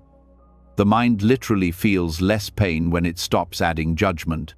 The second arrow is measurable, and so is its absence. Acceptance is not weakness, it's neurobiological wisdom. Awareness also reveals that sometimes the second arrow hides inside the first. You may think the pain is physical, but the deeper suffering comes from meaning. A sore body becomes, "I'm getting old." A rejection becomes, "I'm unworthy." The second arrow disguises itself as truth. But when you strip away the meaning, what remains is just sensation, neutral, fleeting, alive. Seeing this breaks the illusion of permanence that suffering depends on. Practicing this awareness in small things strengthens you for bigger ones. When you burn your tongue, when plans fail, when someone ignores you, these are moments to train. You can feel the first arrow and let it go before the second appears. Over time, the mind learns that peace doesn't depend on conditions, it depends on perception. Pain can exist, but suffering doesn't have to.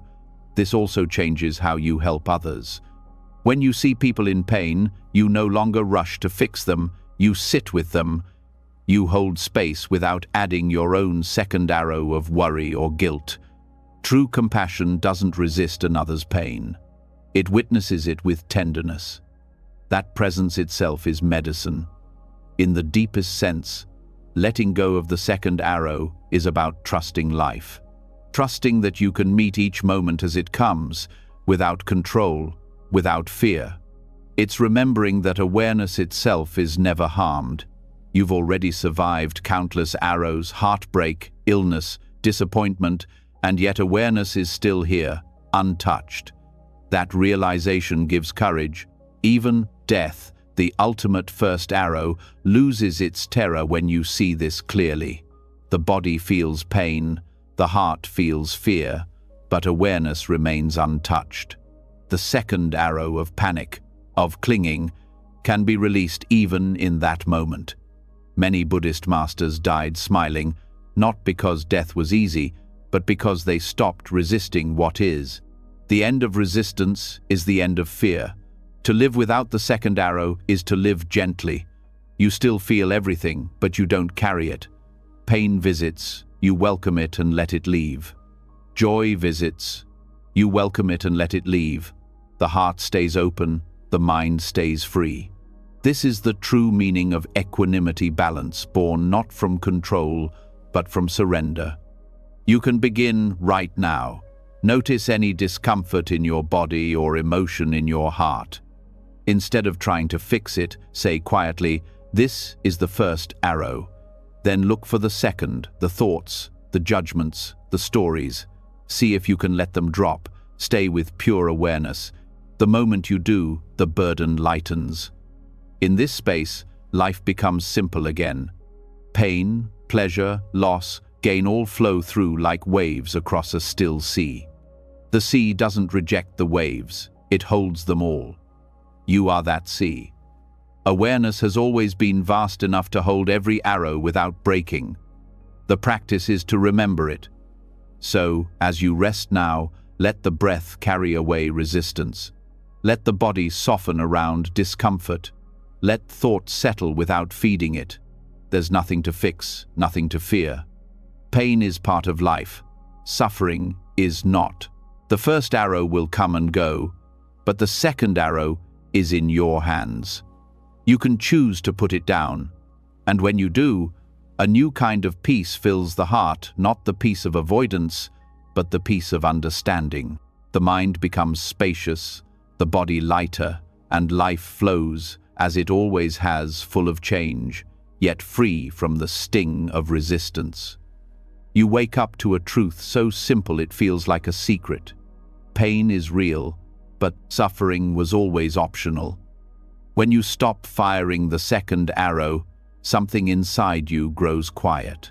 Awareness begins to settle like dust after a storm, and you start to sense a stillness that has always been there, untouched by pain, untouched by reaction. This stillness is not emptiness, it's clarity. Yet life does not stop testing you. The world continues to shift, people change, plans fail, and emotions rise like tides. In this constant movement, one question remains: how can you stay steady when everything else sways? The answer lies in equanimity, the art of calm amid chaos, the strength that doesn't need to fight to be strong. Equanimity, or upekkha, is often misunderstood. People think it means not caring, shutting down, becoming cold or distant. But true equanimity is not numbness. It's warmth without attachment, compassion without panic, understanding without control. It's the calm at the center of the storm, not because the storm stopped, but because you finally understood the sky was never broken by the wind. To live with equanimity means you stop being tossed by every emotion that passes through you. The heart feels everything: joy, sorrow, anger, love, but it no longer loses its balance. It holds each experience like a mother holding a child, fully present, fully loving, but not lost in it. This is not detachment from life, it is intimacy with life without drowning in it. The mind without equanimity is like a pendulum. One moment it swings toward pleasure, craving, excitement, obsession. The next, it swings toward pain, aversion, fear, despair. The constant swinging creates fatigue, confusion, and stress. Equanimity is the still point between those extremes. It's the ability to see both sides without being caught in either. When you rest there, you discover a peace that no external condition can disturb. The Buddha described equanimity as one of the highest perfections, not because it removes emotion, but because it purifies it. When your mind is even, love becomes unconditional, wisdom becomes clear, and compassion becomes steady. Without equanimity, kindness burns out and wisdom turns to judgment. With it, everything you do carries the flavor of peace. Equanimity begins with understanding impermanence. When you truly see that everything changes, success, failure, praise, blame, gain, loss, you stop grasping at what cannot be held. You stop collapsing when things don't go your way. The world remains the same, but your relationship to it changes. You no longer depend on outcomes for peace. That is radical freedom, not the kind that separates you from life, but the kind that allows you to move through it without being enslaved by it. Most people live in reaction to pleasure and pain. When something feels good, they chase it. When something feels bad, they run. The constant running creates exhaustion. Equanimity ends this chase. It teaches you to meet each moment as it is, pleasant, unpleasant, or neutral, and to respond with clarity instead of reflex. This doesn't make you passive, it makes you wise. You still act, but your actions come from balance, not from craving or fear. To cultivate equanimity, begin by observing your reactions. Notice how quickly the mind labels everything good, bad, mine, not mine. Those labels are the roots of imbalance. When you strip them away, what's left is raw experience, sensations, colors, sounds, feelings, all changing, all flowing. The mind that sees clearly no longer needs to grab or push away. It simply watches. This watching is not indifference, it's presence without interference. In practice, equanimity feels like space. When something triggers you, there's a pause before reaction. In that pause, wisdom can speak. You start to see that emotion itself is not a problem, identification with it is. Anger, sadness, joy, excitement, they're all waves on the surface of awareness. Equanimity is remembering that you are the ocean beneath those waves. This understanding changes how you face difficulty. When things go wrong, the ordinary mind contracts, it blames, resists, or collapses. The equanimous mind opens. It allows discomfort to be there without turning it into identity. It asks, "What is this showing me?" rather than, "Why me?" From that openness, insight arises naturally. You begin to see problems not as punishments, but as teachers. Equanimity also transforms success. Without it, success inflates the ego. You start clinging to praise and fearing loss. But when you hold achievements lightly, you can enjoy them without becoming their prisoner. You know they will pass, as all things do. Gratitude replaces attachment. You celebrate without needing to own the moment. In relationships, equanimity becomes the foundation of real love. Most love is built on conditions. I love you because you make me feel good.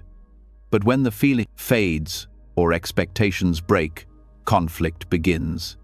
Equanimity allows you to love without conditions. You care deeply, but you don't demand that life or people fit your desires. You let others be who they are, and in that freedom, connection deepens. Love stops being a contract and becomes a gift. Equanimity also protects compassion. Without it, compassion can become heavy. You absorb everyone's pain and start to drown in empathy fatigue. But when compassion is supported by balance, You can feel others suffering without being consumed by it. You act with kindness, not despair. The heart stays open, but the mind stays steady. This is how healers, teachers, and caregivers sustain their light without burning out their love with equanimity. The practice of equanimity starts small. It begins with awareness of your body and mind throughout the day.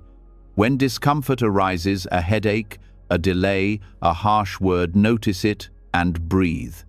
Say quietly, "This too is part of life." When pleasure arises, a compliment, a success, a warm breeze, notice it too. Say, "This too will pass." In both cases, stay centered. You don't have to suppress joy or deny pain. You simply meet both with the same understanding heart. Over time, you start seeing that everything is passing through. The pain you felt yesterday is gone. The joy you felt last week has faded. And yet, awareness remains the same. You begin to trust that your true nature is not the changing experiences, but the stillness that knows them. That realization is the root of equanimity, knowing you can meet life fully without losing yourself in it. The mind will test this constantly. It will try to pull you into reaction. Someone criticizes you, and anger rises. Someone praises you, and pride arises. Each time the mind whispers, "This matters more than peace." Equanimity answers, "It matters, but it will pass." This response doesn't make you careless, it makes you free. You still engage, but you don't surrender your inner stability. There's a beauty in this balance. It's the same grace you see in nature. The tree bends with the wind, but doesn't uproot. The river flows around rocks without losing direction. Equanimity is that same intelligence, flexible, grounded, unbreakable. When life pushes, you don't resist, you yield just enough to stay whole. Developing this quality requires patience. The mind has spent years chasing and avoiding. At first, it feels unnatural to let things be. But every moment you practice, the balance strengthens. You start catching yourself earlier before anger explodes, before fear spirals, before excitement turns to obsession. Each pause becomes a doorway to freedom. Equanimity is also deeply connected to wisdom. When you stop reacting blindly, you start seeing causes and effects clearly. You understand why things happen, how they unfold, and how to respond without adding more suffering. You stop taking things personally. When someone acts unkindly, you see their behavior as a product of their own conditioning, not as an attack on your worth. This understanding turns anger into compassion and confusion into insight. The Buddha called this the peace that cannot be shaken.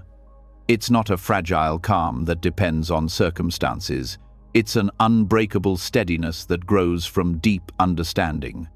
You can walk through fire and stay cool inside because your peace is no longer borrowed from the world, it's born from wisdom. This kind of calm doesn't mean you feel nothing. You still care, still act, still dream, but you do it with lightness. You stop carrying the weight of outcomes. You learn to move like the wind touching everything, clinging to nothing. That's why equanimity is described as the highest strength. It's the power that comes from non-resistance. In meditation, you can touch this state directly. As thoughts arise, don't chase or reject them. Let them come and go, like clouds passing through open sky. The sky doesn't prefer sunshine or rain, it holds both. Awareness does the same. The more you rest in that spaciousness, the more natural equanimity becomes. It's not something you create, it's what remains when reactivity ends. In daily life, equanimity gives clarity where emotion once ruled. When faced with difficult decisions, you no longer act from fear or desire, you act from understanding. You weigh the situation, sense what is right, and move forward without the anxiety of what if. You do your part and let life handle the rest.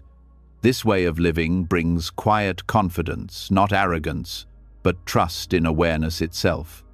Even when the world seems chaotic, when news, politics, or personal crises surround you, equanimity keeps you anchored. You stay informed but not consumed, engaged but not overwhelmed. You can care about change without losing sleep over what's beyond your control. This balance makes your compassion effective. Panic never changed the world, but calm understanding has transformed it many times. Equanimity is also the antidote to despair. When things fall apart, the reactive mind collapses. It says, everything is lost. But equanimity sees beyond the current moment. It knows that everything changes, that night turns to dawn, that loss becomes wisdom, that endings are beginnings in disguise. This vision doesn't erase pain, it gives it meaning. It reminds you that no state, pleasant or painful, is final. To live with equanimity is to live in alignment with truth. You stop fighting impermanence and start dancing with it. You stop demanding that life feel a certain way and start meeting it as it is. Each moment becomes sacred because it's fleeting and because you're fully awake to it. This understanding brings deep joy, not the excitement that comes and goes, but the joy of serenity. It's the quiet happiness of knowing that nothing can truly disturb your heart. Even when emotions rise, you see them as part of the human play, not as proof of failure. The calm beneath remains steady, like the still water beneath waves. Equanimity also reconnects you to purpose. When your mind is calm, your actions become clear. You stop wasting energy on reaction and channel it into wisdom and love. You can face challenges with patience and respond to life with creativity. Balance doesn't make you less alive, it makes you fully alive, because energy once lost in worry now fuels clarity and compassion. Over time, this becomes your natural state. The mind no longer rushes to fix every discomfort or cling to every pleasure. It learns to rest in awareness, trusting the flow. The heart remains open and the world feels lighter. This is not the peace of detachment, but of deep connection, the understanding that everything arises and fades within the vastness of awareness, and that awareness itself is never disturbed. So, as you rest here, let this truth sink in. The world may swirl with noise, but you can remain centered. The body may feel, the mind may move, but awareness stays still. This is not escape, it's mastery, the kind that comes from understanding, not control. Let the breath steady, let the thoughts pass, let sensations rise and fall. You don't need to fix, hold, or fear them. You are the space that allows them to be. That space is equanimity, the calm amid chaos, the strength that neither clings nor resists, the peace that needs nothing to stay whole. And when you live from that space, every challenge becomes lighter, every joy becomes deeper, and every moment becomes complete, not because life became easier, but because you finally became steady enough to meet it exactly as it is. When the heart learns to stay calm amid chaos, a new depth of awareness begins to open. The mind becomes clearer, quieter, more spacious. You start to sense life moving through you, breath, pulse, sensation, all in rhythm, all in harmony. In that stillness, there is a doorway waiting. It doesn't lead somewhere far away. It leads inward, into the most ancient rhythm of all, the breath. The breath is not only the bridge between body and mind, it is the bridge between chaos and peace, between confusion and clarity. To rediscover it is to rediscover yourself. Mindfulness of breathing, or anapanasati, is one of the Buddha's most profound and practical teachings.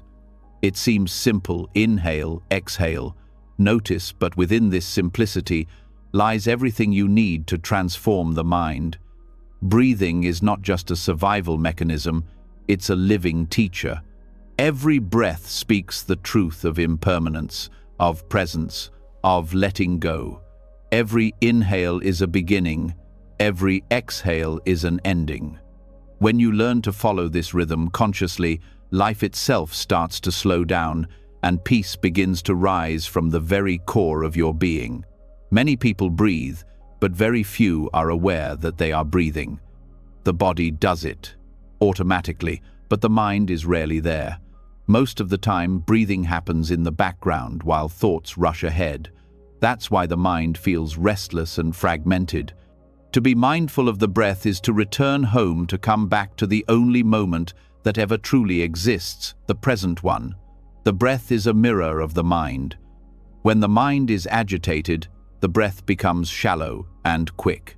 When the mind is calm, the breath softens and slows. But the miracle is that the reverse is also true. When you calm the breath, the mind follows. By working with the rhythm of breathing, you can regulate the entire nervous system. It's the body's natural doorway to peace, accessible anytime, anywhere. In ancient texts, the Buddha called mindfulness of breathing the direct path to liberation. Not because breath is magical, but because awareness of it gathers the scattered pieces of the mind into one point.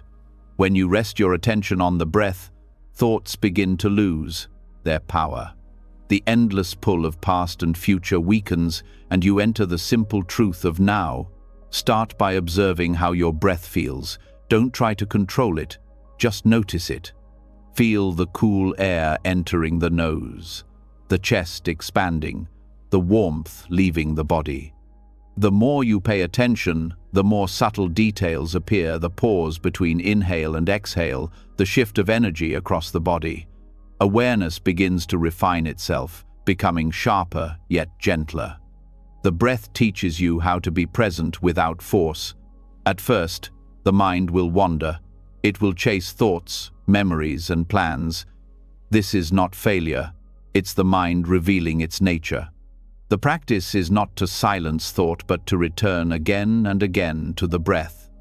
Each return strengthens mindfulness, just as lifting a weight strengthens a muscle. Over time, the breath becomes like an anchor.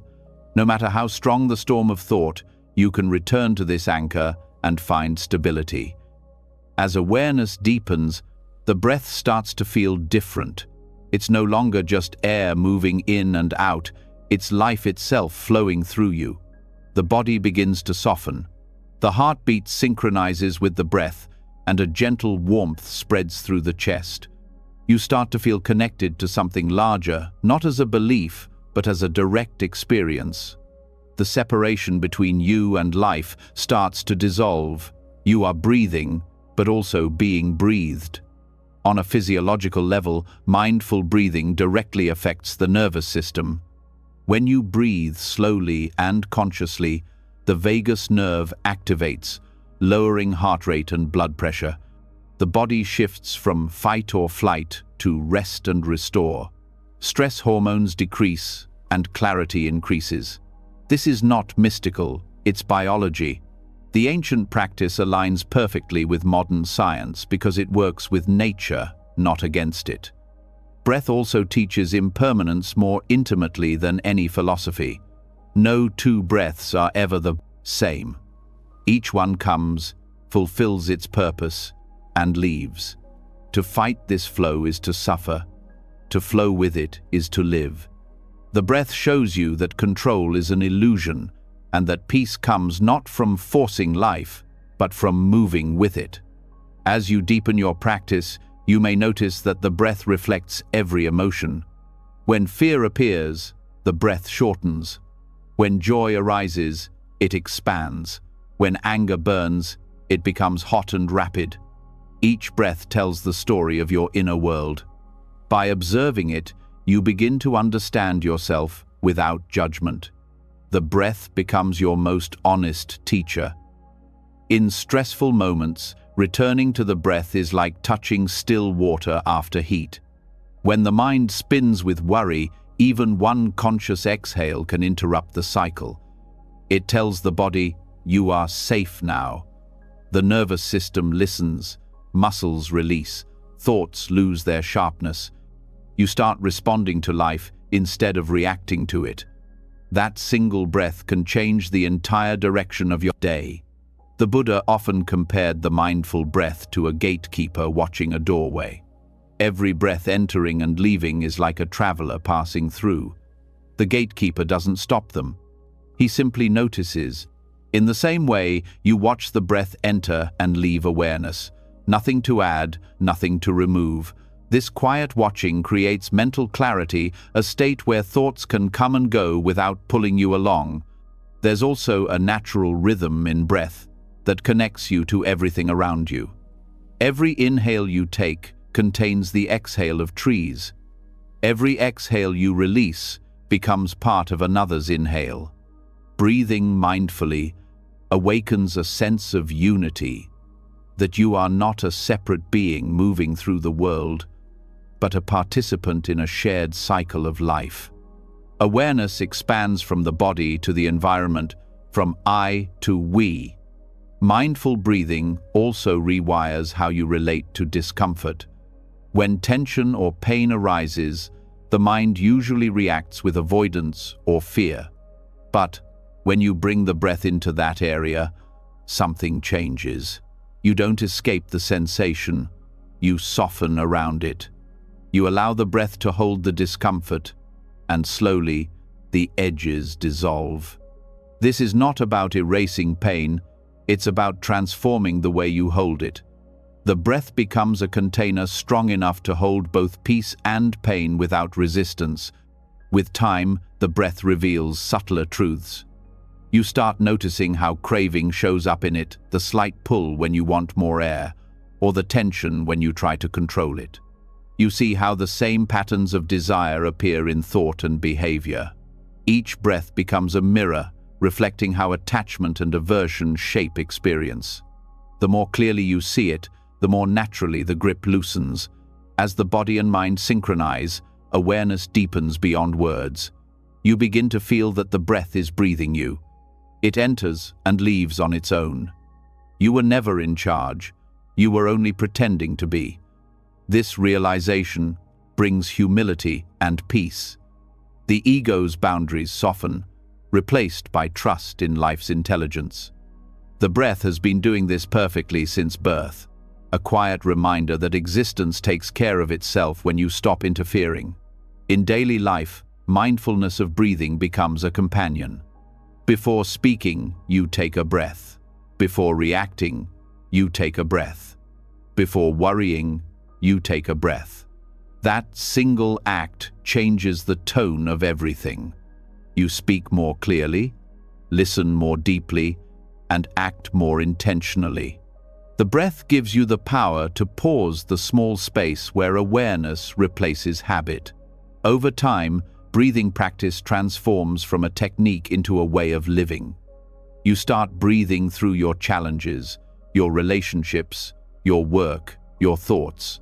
The breath becomes a rhythm guiding everything, expanding with effort, releasing with rest. You learn that peace is not found in escaping life, but in breathing through it. Modern neuroscience now recognizes this ancient truth.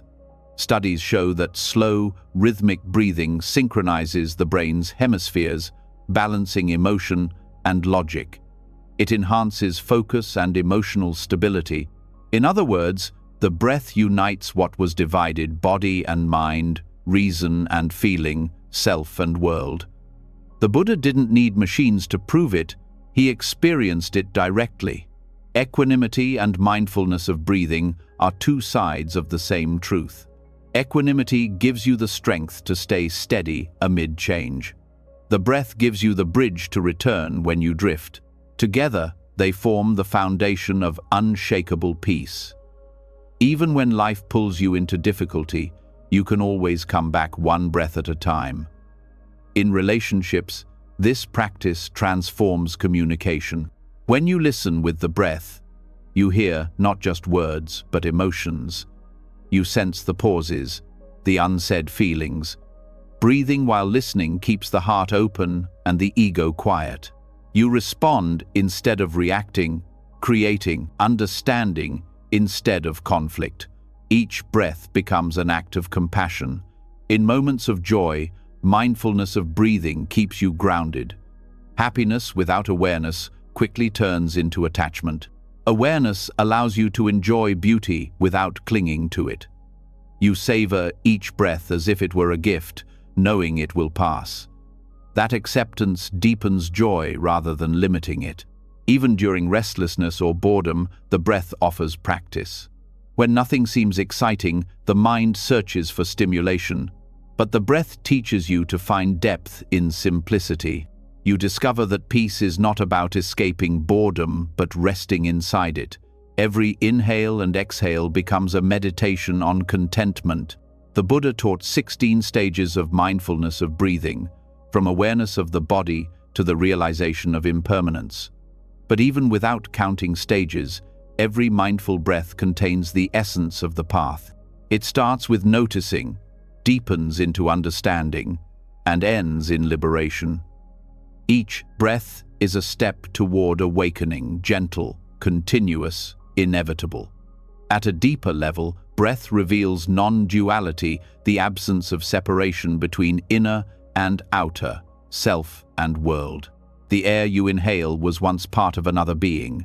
The air you exhale nourishes the world again. The cycle has no beginning, no owner. When you truly feel this, the illusion of isolation dissolves. You experience yourself not as a fragment, but as flow. Eventually, mindfulness of breathing leads to stillness so deep that breath and awareness merge. The body breathes softly, the mind rests completely, and awareness remains bright and awake. This stillness is not sleep, it's the purest form of aliveness. In that silence, you realize that peace was never something to achieve. It was the nature of awareness all along. As your practice matures, you carry this peace into every movement. Walking becomes breathing in motion, speaking becomes breathing in sound, working becomes breathing in purpose. The line between meditation and life disappears. You are no longer someone who practices mindfulness. You have become mindfulness itself. This is the unshakable peace the Buddha spoke of, a peace not dependent on conditions, a calm that no noise can disturb. It is the peace of a mind that breathes with life instead of resisting it. Every breath becomes a reminder, here I am alive, this moment is enough. So, as you rest now, bring your attention gently to the breath. Feel it without effort entering, leaving, flowing. Let the body move naturally, let the mind settle quietly. Each breath is a bridge back to peace, each exhale a release of everything unnecessary. Stay here breathing, aware, free. The world will continue to move, but you will remain centered. The breath will carry you through joy and sorrow, through noise and silence, through life and beyond. Because in every breath, there is peace, the kind that does not fade, the kind that cannot be shaken. When awareness begins to rest in the breath, a subtle peace fills the body. The world still moves, thoughts still rise, but the heart beats with a rhythm that feels natural again. You begin to sense something deeper, a tenderness that has always been there, quietly waiting beneath the noise. Yet even in this peace, one of the hardest barriers remains: the way you treat yourself. You may breathe calmly, act mindfully, even care deeply for others, but within you, there may still be a quiet cruelty, the inner voice that judges, criticizes, and refuses to forgive. The next step on the path is learning how to meet that voice with love. The Buddha called this metta, loving kindness, not a sentimental emotion, but a deep recognition that you, too, deserve compassion. Most people find it easier to wish others well than to offer that same warmth to themselves. You might forgive a stranger, comfort a friend, but when it comes to your own pain, you tighten. The mind says, I should be stronger. I should know better. I don't deserve kindness until I fix myself. This quiet self-rejection is one of the greatest sources of suffering. Compassion for the self is the medicine that ends it. To understand why this is so important, you must first see how self-criticism operates. The mind believes that being hard on yourself will make you better, that shame produces improvement. But the truth is the opposite. Harshness paralyzes, kindness transforms. A mind at war with itself cannot grow. Just as a seed cannot bloom in poisoned soil, wisdom cannot blossom in self-hatred. When you start treating yourself with care, even your flaws begin to heal on their own. Compassion for the self is not self-pity. It is not saying, "I am a victim." It is saying, "I am human." It's recognizing that imperfection is part of life's design. Every thought, mistake, and emotion is part of the learning process. When you meet your pain with compassion instead of judgment, the energy of resistance softens and understanding begins. This softness is not weakness, it is the courage to stay open when the mind wants to close. The Buddha compared loving kindness to the steady warmth of the Sunday. It shines on all beings equally, no exceptions, no preferences. To practice metta, you start by offering this warmth inward. You might repeat a simple phrase in your heart: "May I be well. May I be at ease. May I be free from suffering." At first, these words may feel mechanical, even awkward. But with time, they begin to penetrate the layers of self-judgment, melting the frozen parts of your heart. In modern life, burnout has become a kind of epidemic. People push themselves beyond limits, believing their worth depends on productivity, success, or constant achievement. When they finally collapse, they feel guilt instead of rest. This is the cycle of self-cruelty disguised as ambition. Loving kindness breaks this cycle. It reminds you that rest is not laziness, and that care for the self is not selfishness. When you treat yourself kindly, you replenish the energy that allows you to serve others better. Compassion for the self also helps heal the nervous system. When you constantly criticize yourself, the body stays in a state of alertness, as if under threat. The mind becomes the predator, and the body becomes the prey. But when you speak gently to yourself, the opposite happens. The body relaxes, the breath deepens, the heart rate slows, safety returns. You begin to trust yourself again. This physiological shift mirrors what ancient teachings described as meta-energy, the warmth of awareness spreading through the body and mind. One of the greatest misconceptions is that compassion will make you complacent. Many fear that if they stop criticizing themselves, they will stop improving. But the truth is, growth arises naturally when you feel supported. Think of how a child learns, not through fear of punishment, but through encouragement and safety. The same principle applies to the adult mind. When you speak kindly to yourself, creativity and resilience flourish. Kindness opens the path that harshness blocks. To practice compassion for the self, start by noticing your inner dialogue. Throughout the day, listen to how you speak to yourself after mistakes, delays, or disappointments. The tone may surprise you. Often, it's far harsher than how you'd speak to anyone else. This awareness is the first step. When you catch a moment of self-criticism, pause and breathe. Then silently offer yourself a phrase of understanding. "It's okay. I'm learning. This too will pass." Over time, these gentle words reshape the mind's habits. This practice also requires honesty. Compassion does not mean excusing harmful behavior or pretending everything is fine. It means acknowledging what is real without adding cruelty to it. When you make a mistake, admit it. But instead of saying, "I'm terrible," say, "That was unskillful and I will do better." The difference between shame and responsibility is compassion. Shame says, "I am wrong." Responsibility says, "I can change." Another layer of self-compassion is learning to hold your pain without judgment. Most people either suppress their pain or drown in it. The middle way is to hold it with tenderness.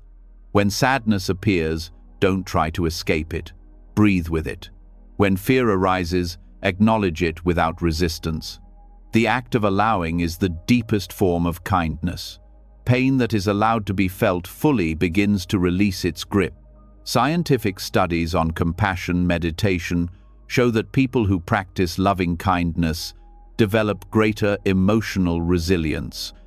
The brain's empathy centers become more active, and the regions associated with anxiety shrink. But beyond science, the real change is felt directly, a sense of warmth that flows from the heart to every part of your life. You begin to see yourself not as an enemy to fix, but as a friend to care for. When you develop this inner kindness, it naturally extends outward. You start understanding others' struggles more deeply because you've faced your own with tenderness. Judging others becomes less appealing when you've stopped judging yourself. This is why self-compassion is not selfish, it's the root of compassion for all beings. You cannot offer peace to others while rejecting yourself. In relationships, this understanding creates harmony. You stop expecting others to fill the void of your self-criticism. You stop demanding love as proof of your worth. When you are kind to yourself, love becomes sharing rather than seeking. You give freely because you no longer depend on others to tell you that you are enough. That inner security makes your relationships lighter, more genuine, and less burdened by need. Loving kindness also transforms how you face failure. Instead of collapsing into shame, you start seeing failure as part of growth. Compassion doesn't erase mistakes. It helps you learn from them without fear. It says, "You tried. Now try again." This gentle persistence is more powerful than any perfectionist drive. It's steady, patient, and forgiving, the qualities that create lasting change. Practicing metta can also be done formally in meditation. Sit quietly, bring your attention to the heart, and repeat phrases of goodwill. Start with yourself, then extend it to others, friends, neutral people, even those you find difficult. Each circle of kindness strengthens the feeling of universal connection. You realize that the same breath flows through all beings, and that wishing yourself well is not separate from wishing the world well. At first, you might feel resistance. The mind may say, "I don't deserve this love." That resistance is a wound revealing itself. Don't fight it. Include even that feeling in your compassion. Say, "May this part of me be free from pain." The moment you stop excluding any part of yourself from kindness, healing begins. Self-compassion also frees you from the trap of comparison. When you no longer measure your worth by others, life becomes spacious. You stop chasing the illusion of being better and start appreciating being alive. The need to compete fades because compassion replaces fear with contentment. You realize that peace was never about being superior, it was about being gentle with what is. This practice also teaches humility. When you recognize your own flaws with kindness, you understand that everyone is doing their best within their limits. You stop labeling people as good or bad. Instead, you see the shared struggle of being human. Compassion levels the heart. It removes the walls that pride and shame both build. In the context of stress culture, compassion is revolutionary. The modern world rewards exhaustion and labels rest as weakness. People wear busyness as a badge of honor, not realizing they're burning from the inside. Compassion says, you don't have to earn rest. You don't have to prove your worth. It allows you to step off the treadmill of endless striving and rediscover balance. When burnout arises, the first instinct is usually to push harder, but the cure is softness. The more you push, the deeper the fatigue. The more you rest, the clearer the mind becomes. Compassion allows you to trust that taking care of yourself is part of the path, not a distraction from it. When you nurture your body and mind, you're honoring life itself. This understanding also changes how you pursue goals. Instead of moving from self-doubt, you move from self-respect. You still work hard, but the effort feels different, lighter, steadier. infused with care. Success becomes an expression of joy rather than a chase for validation. The process itself becomes fulfilling because it's rooted in kindness. The more you practice compassion, the more your relationship with pain transforms. You stop asking, "Why is this happening to me?" and start asking, "What is this teaching me?" Pain becomes less of a punishment and more of a teacher. Each challenge becomes an opportunity to practice gentleness with yourself. Eventually, compassion becomes your default response to everything: joy, sorrow, success, or failure. You stop fragmenting yourself into parts that deserve love and parts that don't. The boundaries between acceptance and rejection dissolve. What remains is wholeness. You begin to live from the heart, not from the ego. The heart understands what the mind cannot, that healing is not about perfection, but about kindness. When you are kind to yourself, even pain becomes bearable. Even uncertainty becomes sacred. As you rest in this awareness, let the words echo softly: "May I be safe. May I be free from suffering. May I be peaceful." Feel them like ripples moving outward from your chest, touching every corner of your being. The more you say them, the more they feel true. This compassion is not something you create, it's something you uncover.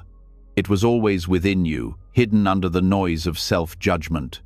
As you breathe with awareness, as you meet each moment with care, that warmth grows naturally, a quiet fire that never burns out.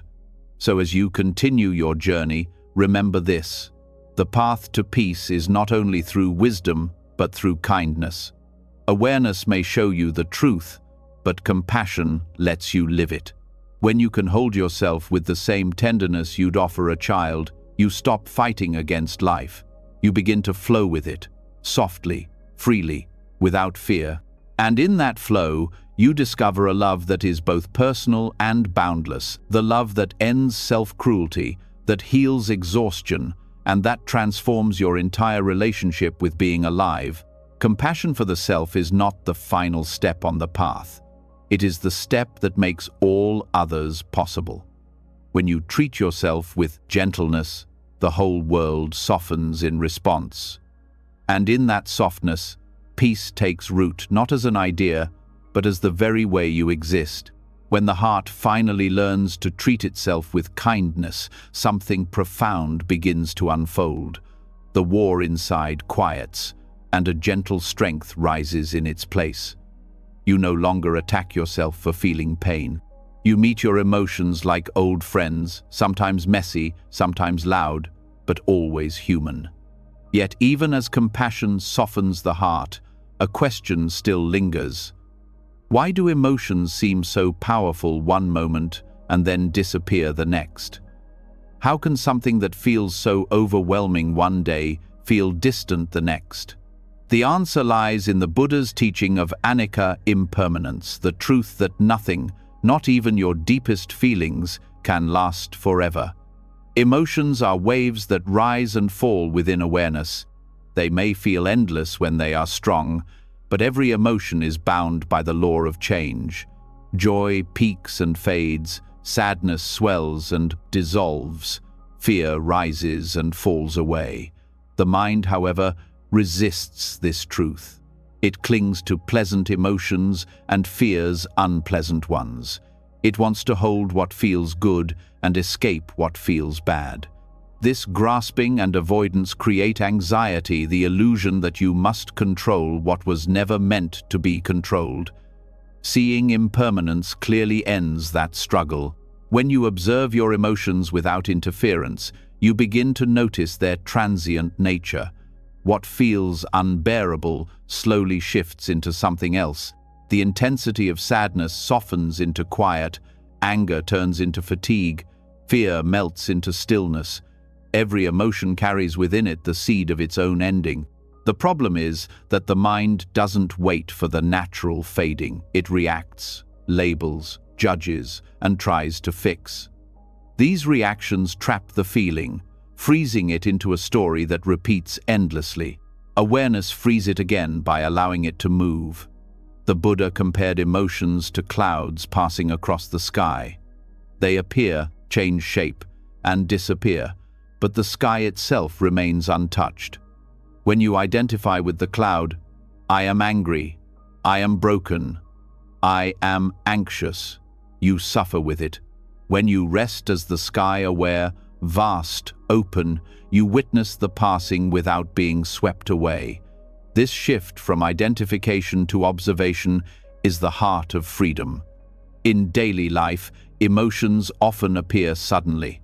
A memory, a word, a tone of voice, and the body reacts before you even think. The chest tightens, the stomach clenches, the breath shortens. This physical wave is the birth of emotion. It is not your enemy.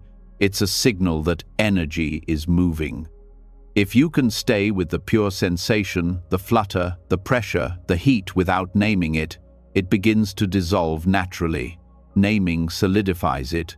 Awareness releases it. Understanding impermanence does not mean denying your feelings. It means seeing their nature clearly.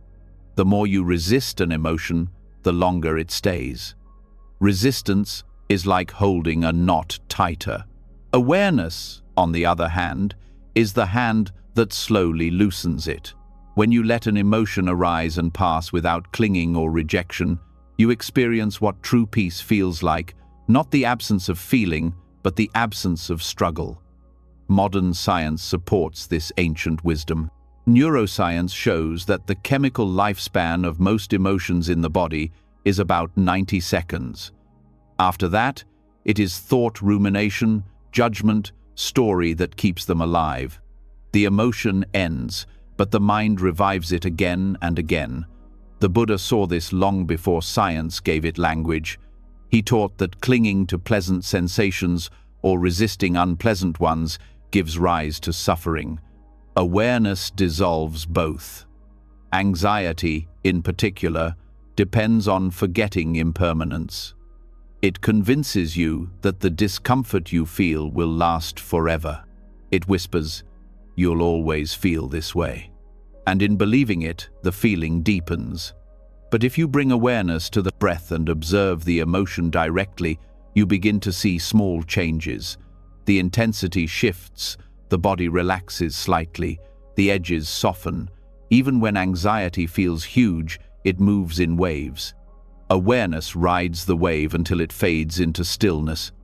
Every time you observe an emotion with patience, you weaken the illusion of permanence.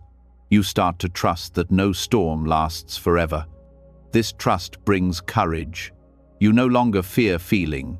You no longer run from discomfort. You know that even pain is temporary, and this knowing turns fear into acceptance. You become the witness of change, not the victim of it. To practice this, bring mindfulness to your emotional states throughout the day. When irritation arises, notice it. Feel where it lives in the body. Observe how it shifts as you breathe. Don't analyze it. Don't justify it. Just watch. When joy arises, do the same. Enjoy it fully, but remember it too will pass. This is not pessimism, it's balance. By accepting impermanence, you appreciate every feeling without clinging to it. The mind may ask, if everything passes, what's the point of feeling? The answer is that emotions are not meant to be possessions, they are messages. They arise to show you something, an unmet need, an unconscious attachment, an opportunity to grow. Once the message is received, the emotion dissolves. Clinging to it after its purpose is fulfilled is like holding on to a letter after you've read it. Awareness lets the experience deliver its wisdom and move on.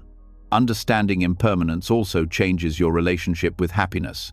When you stop expecting it to last, you stop being disappointed when it fades. You enjoy it while it's here and let it go when it goes. This makes joy lighter, freer, more genuine. You stop grasping at the moment and start living it. You understand that the beauty of happiness lies in its fleetingness, like music that touches you precisely because it ends. Grief reveals impermanence in a different way. When you lose someone or something dear, the pain feels endless, but even grief moves in waves. It has its own rhythm, intense, quiet, sharp, tender. The mind might not notice this because it's lost in memory. But if you stay present to the sensations of grief, the heaviness in the chest, the ache behind the eyes, you'll see movement even there. The wave comes and goes, like all others. Nothing in life, not even sorrow, stands still. This truth also brings compassion. When you realize your emotions are impermanent, you see that others' emotions are too. You stop taking their anger or sadness so personally. You understand that everyone is being moved by the same winds of feeling. This understanding softens judgment and strengthens connection. You stop demanding permanence from others, constant affection, constant approval, and start allowing them to change too. Impermanence is not a threat, it's a blessing. Without it, nothing could grow. Every transformation in your life, every healing, every lesson, every joy exists because things change. The emotion that hurts today may become the wisdom that saves you tomorrow. When you see this, you stop fearing endings. You start trusting the cycle of renewal. You can deepen this understanding through meditation. Sit quietly and observe the body and breath. As sensations and emotions arise, notice their beginnings, middles, and ends. Watch how anger appears as heat, peaks as tension, and fades into exhaustion or calm. Watch how joy appears as expansion and then settles into contentment. You'll start to see that each emotion has a life cycle, just like waves in the ocean. Seeing this directly weakens attachment to any state. As mindfulness grows, even strong emotions lose their power to dominate you. They become like visitors. They come, they stay a while, they leave. You don't have to lock the door or invite them to live with you. You greet them, learn from them, and let them go. The more you practice this, the less you suffer from emotional highs and lows. Stability arises not because emotions stop, but because you stop identifying with them. Impermanence also reveals the futility of overthinking. The mind tries to freeze emotions into narratives. This always happens. I'll never get better. But the emotion those thoughts describe has already changed. Thought lags behind reality. By clinging to the story, you keep reliving what is no longer true. Awareness cuts through this illusion. It shows you that reality is fluid, always new, always now. When you begin to live from this awareness, you experience freedom even in the middle of emotion. The feeling can still be strong, but it no longer defines you. You can cry without despair, feel anger without cruelty, experience fear without paralysis.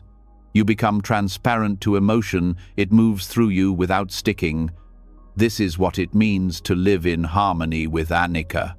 In times of stress, reminding yourself of impermanence can shift everything. Say silently, "This too is changing." These words are not a dismissal but a truth. They reconnect you to the flow of life. Even the hardest moment becomes bearable when you know it will end. The breath itself proves it. No inhale lasts forever, no exhale stays. Each moment dies to give birth to the next. This understanding doesn't make life dull. It makes it vivid. When you know everything is temporary, you start to cherish it. The laughter of a friend, the taste of a meal, the sound of rain all become precious because you know they won't last. Awareness of impermanence turns ordinary moments into miracles. It's not the length of experience that gives it meaning, but your presence within it. Sometimes, impermanence is difficult to accept, especially when it touches the people or things you love. But even here lies wisdom. Love deepens when you understand it's fragile. Gratitude replaces ownership. Instead of saying, "This is mine," You say, "This was given." You stop trying to freeze moments and start participating fully in their passing. That participation, that willingness to love what changes, is true maturity. The Buddha taught that clinging is the root of suffering because it denies impermanence. When you want joy to last forever, you fear its end. When you want pain to disappear immediately, you resist its presence. Both create tension. Freedom lies in seeing that you can feel fully without needing to control duration. Emotions arise because conditions create them, and they fade when those conditions shift. Awareness trusts this process. In a world obsessed with permanence, youth, success, certainty, understanding impermanence becomes an act of liberation. You stop demanding that life match your expectations. You stop measuring peace by stability. You realize that the only true stability lies in awareness itself, not in what it observes. Everything else, thoughts, emotions, even identities, are like patterns in water. Awareness is the water. To live with this understanding is to live with lightness. You stop clinging to moods or stories. You stop identifying as happy or sad. You simply live, breathing, feeling, witnessing. Each moment rises, lives, and fades like the tide. You learn to surf it rather than drown in it. This is not indifference, it's intimacy with truth. As you rest now, feel the gentle rhythm of your breath again. Notice how it moves, without effort, appearing, changing, disappearing. Let your emotions be like this, flowing, alive, free. There's nothing to fix, nothing to hold. The heart that knows impermanence no longer fears life, it welcomes it. You've seen joy and sorrow come and go countless times, and yet awareness has remained untouched, steady, compassionate. That awareness is your refuge, the space where every emotion fades and peace endures. So when worry rises again, meet it softly and say, "You too will pass." Stay with the breath until the wave subsides. Because every emotion, no matter how fierce, carries within it the same truth: it cannot last. What remains is awareness, clear and still, holding all things and needing nothing. That is the peace the Buddha spoke of, not found by escaping change, but by resting fully within it. When you begin to see the impermanence of emotion, the heart relaxes. You stop fighting what you feel and start flowing with life as it is. The mind learns that no state, no matter how painful or beautiful, can hold you forever. In this freedom, a new understanding begins to dawn. If emotions and experiences arise and fade, what creates them in the first place? Why do certain patterns seem to repeat? Why does the same kind of worry, fear, or restlessness return even when you've seen through it before? The answer lies in the quiet architecture of karma, not as punishment or reward, but as cause and effect. The Buddha called this the karma of thought. Every thought is a seed. Each one carries energy, direction, and consequence. When you think a thought repeatedly, you water that seed until it becomes a habit. The habits of thought shape perception, and perception shapes your world. Karma is not some distant cosmic force waiting to judge you. It is the daily unfolding of your inner garden. The mind is the soil, thought is the seed, and your attention is the water. What you choose to nurture grows, whether it's fear or peace, anger or kindness. To understand this fully, you must see how deeply thought conditions experience. Most people believe they react to reality itself, but in truth, they react to their interpretation of reality, the story built by thought. You may hear a few words, see a look, or face a challenge, and the mind instantly writes a script. That script becomes emotion, and emotion becomes reaction. The cycle continues, and the same karmic seeds keep sprouting. If you don't see this process clearly, you live inside a garden you didn't consciously plant. The Buddha often used the metaphor of seeds because it captures both freedom and responsibility. You cannot change yesterday's harvest, but you can decide what to plant today. Every thought you allow to take root will bear fruit. When you cultivate mindfulness, you begin to choose thoughts instead of being enslaved by them. The mind stops being a wild forest of unconscious growth and becomes a tended field where wisdom can flourish. Thoughts have energy. Each one leaves a subtle imprint on the nervous system, shaping how you perceive future moments.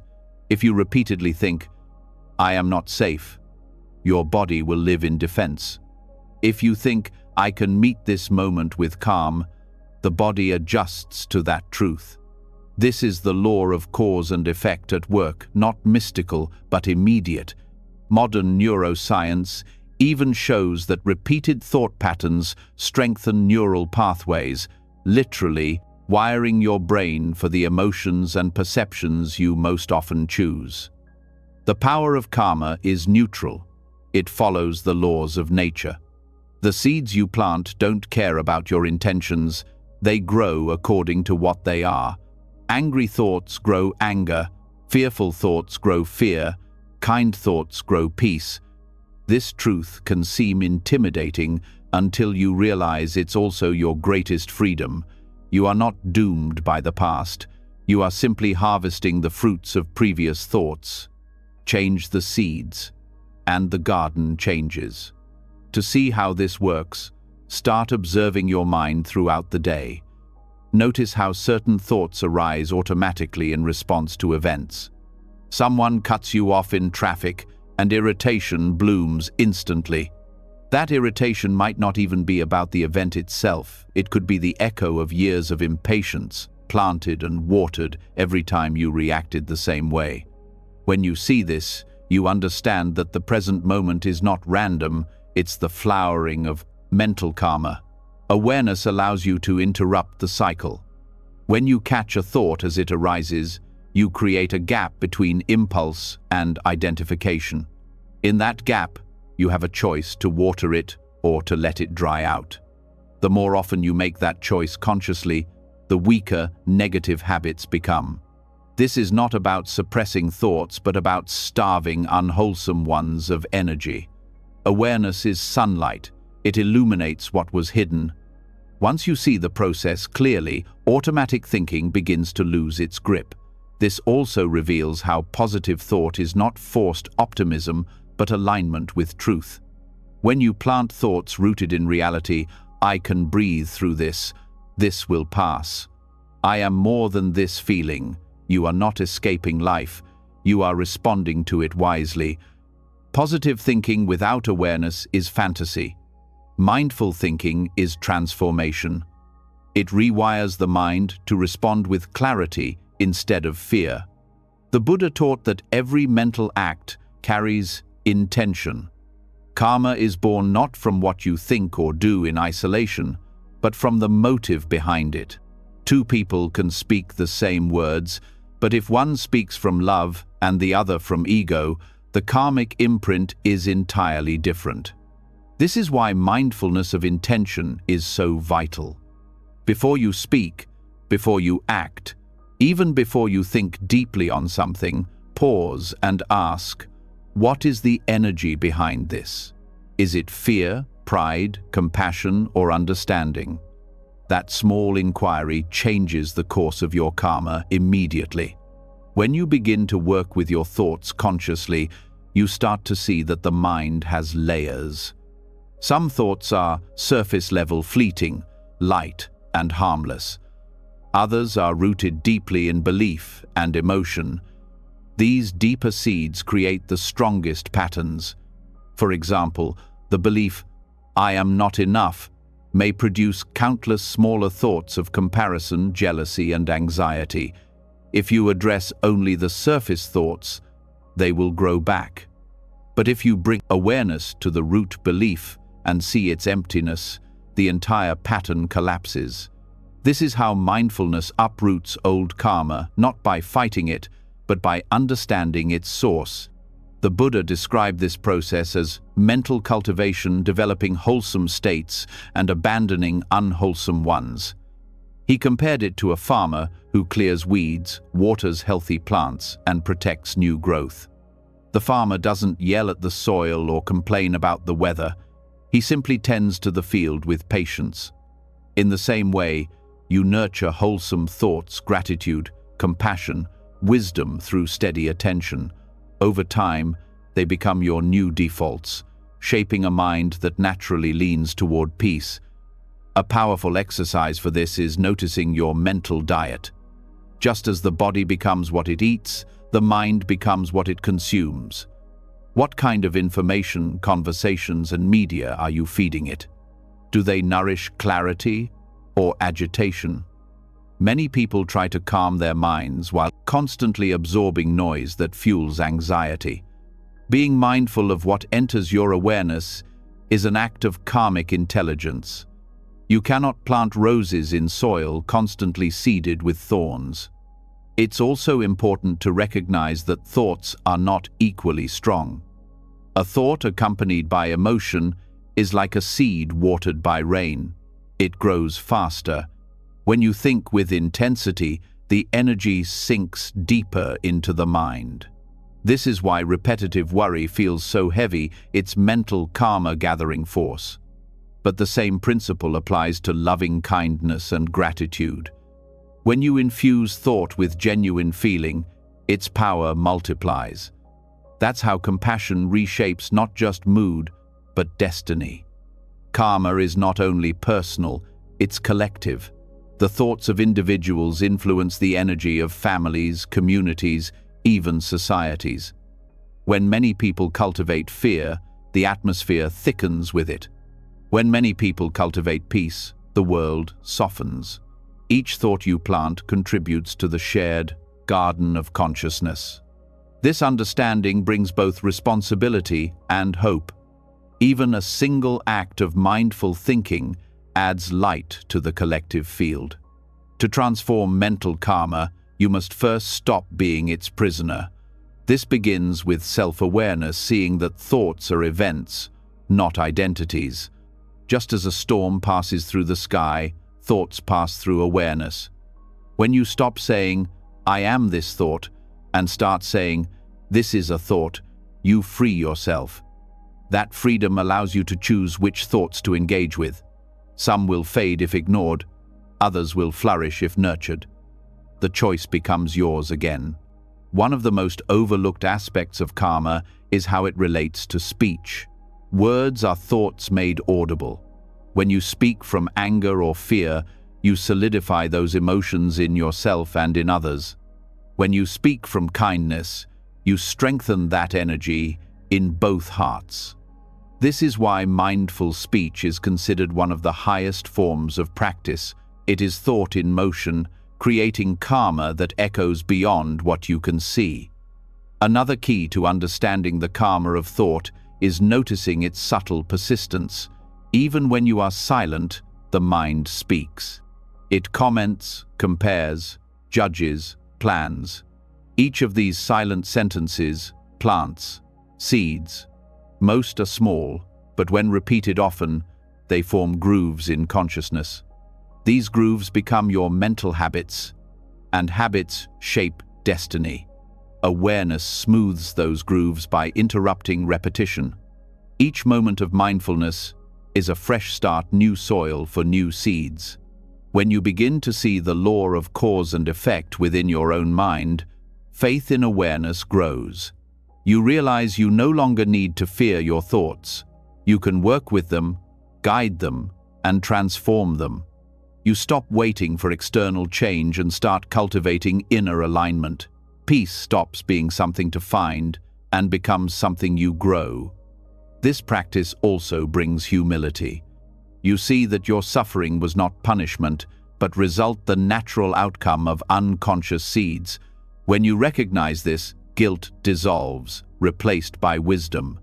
You understand that every mind, including yours, is learning through cause and effect. Compassion replaces blame for yourself and for others. You realize that no one escapes this law, but everyone can use it to awaken. The process of planting wholesome mental seeds begins with intention. You can start each morning with simple awareness. Today, I will think thoughts that bring peace. It's not about forcing positivity, it's about choosing clarity.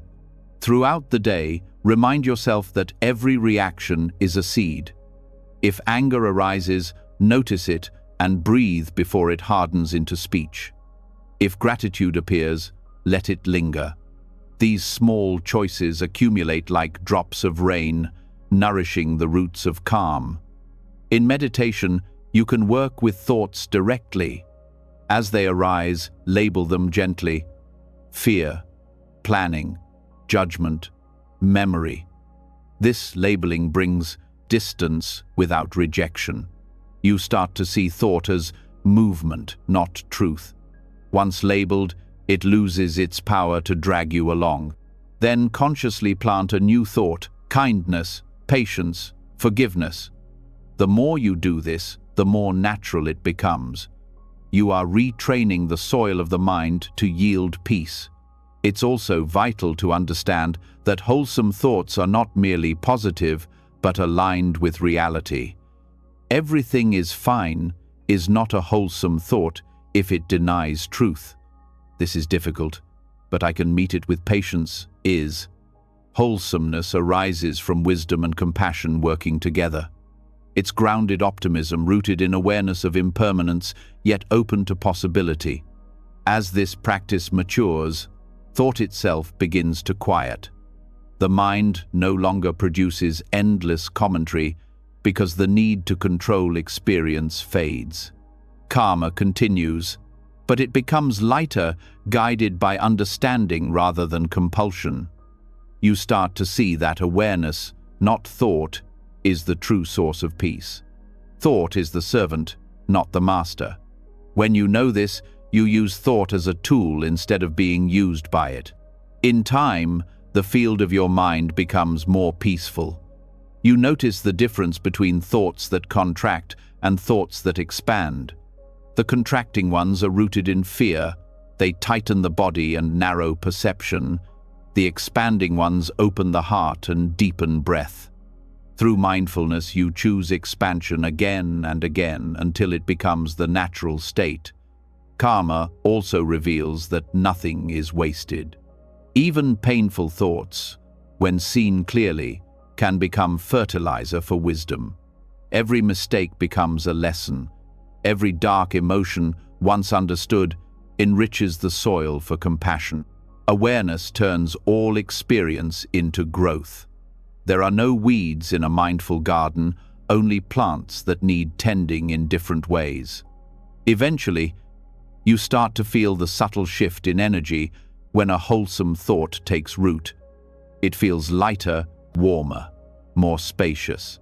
The body relaxes, the breath deepens, and awareness brightens. These sensations are signs that peace is growing. You don't have to believe in karma to feel it. It's right there, unfolding moment by moment.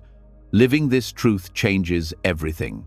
You stop blaming the world for your moods. You stop expecting happiness to come from control. You realize that your experience is a living reflection of the thoughts you nurture. Peace becomes a habit because you practice it internally. The external world may remain unpredictable, but your inner world becomes steady, fertile, alive. So as you sit quietly now, notice the quality of your thoughts. Some may be gentle, others harsh. Don't fight them. Simply recognize that each is a seed. Ask yourself which garden you wish to grow, one of worry or one of peace, one of fear or one of freedom. Then, with each breath, choose consciously. Think softly, think wisely, think with love. The field of your mind will respond in kind. Every thought matters, every seed counts. And in the end, it is not karma that rules you. It is your own awareness that guides how the garden grows. When you begin to understand that every thought plants a seed, awareness becomes sharper. You start to see how the landscape of the mind is shaped by what you allow to grow within it. Some thoughts nourish peace, while others feed anxiety. The garden of the mind is alive, it's always being fed, watered, and cultivated.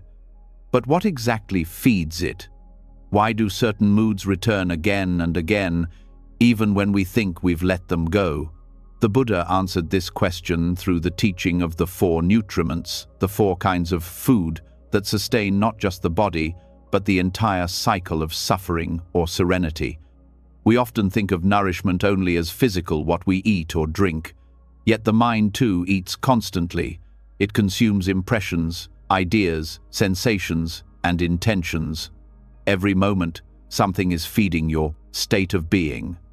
Some food strengthens clarity, some poisons it. Understanding this is like learning to read the labels of what you're feeding your mind with. It gives you the power to stop consuming what causes stress and to start choosing what nurtures peace. The first nutriment is physical food, the nourishment that sustains the body. On the surface, this seems simple, but in the Buddha's view, how you relate to food reflects your relationship with desire itself. Eating is not just biological, it's emotional and mental. When the mind is restless, food becomes escape.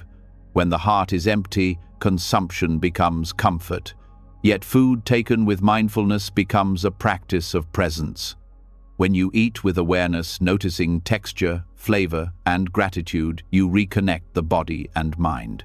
Each bite becomes a lesson in moderation, appreciation, and impermanence. The body needs food, but stress arises when craving turns necessity into indulgence. What you eat also affects the mind's stability.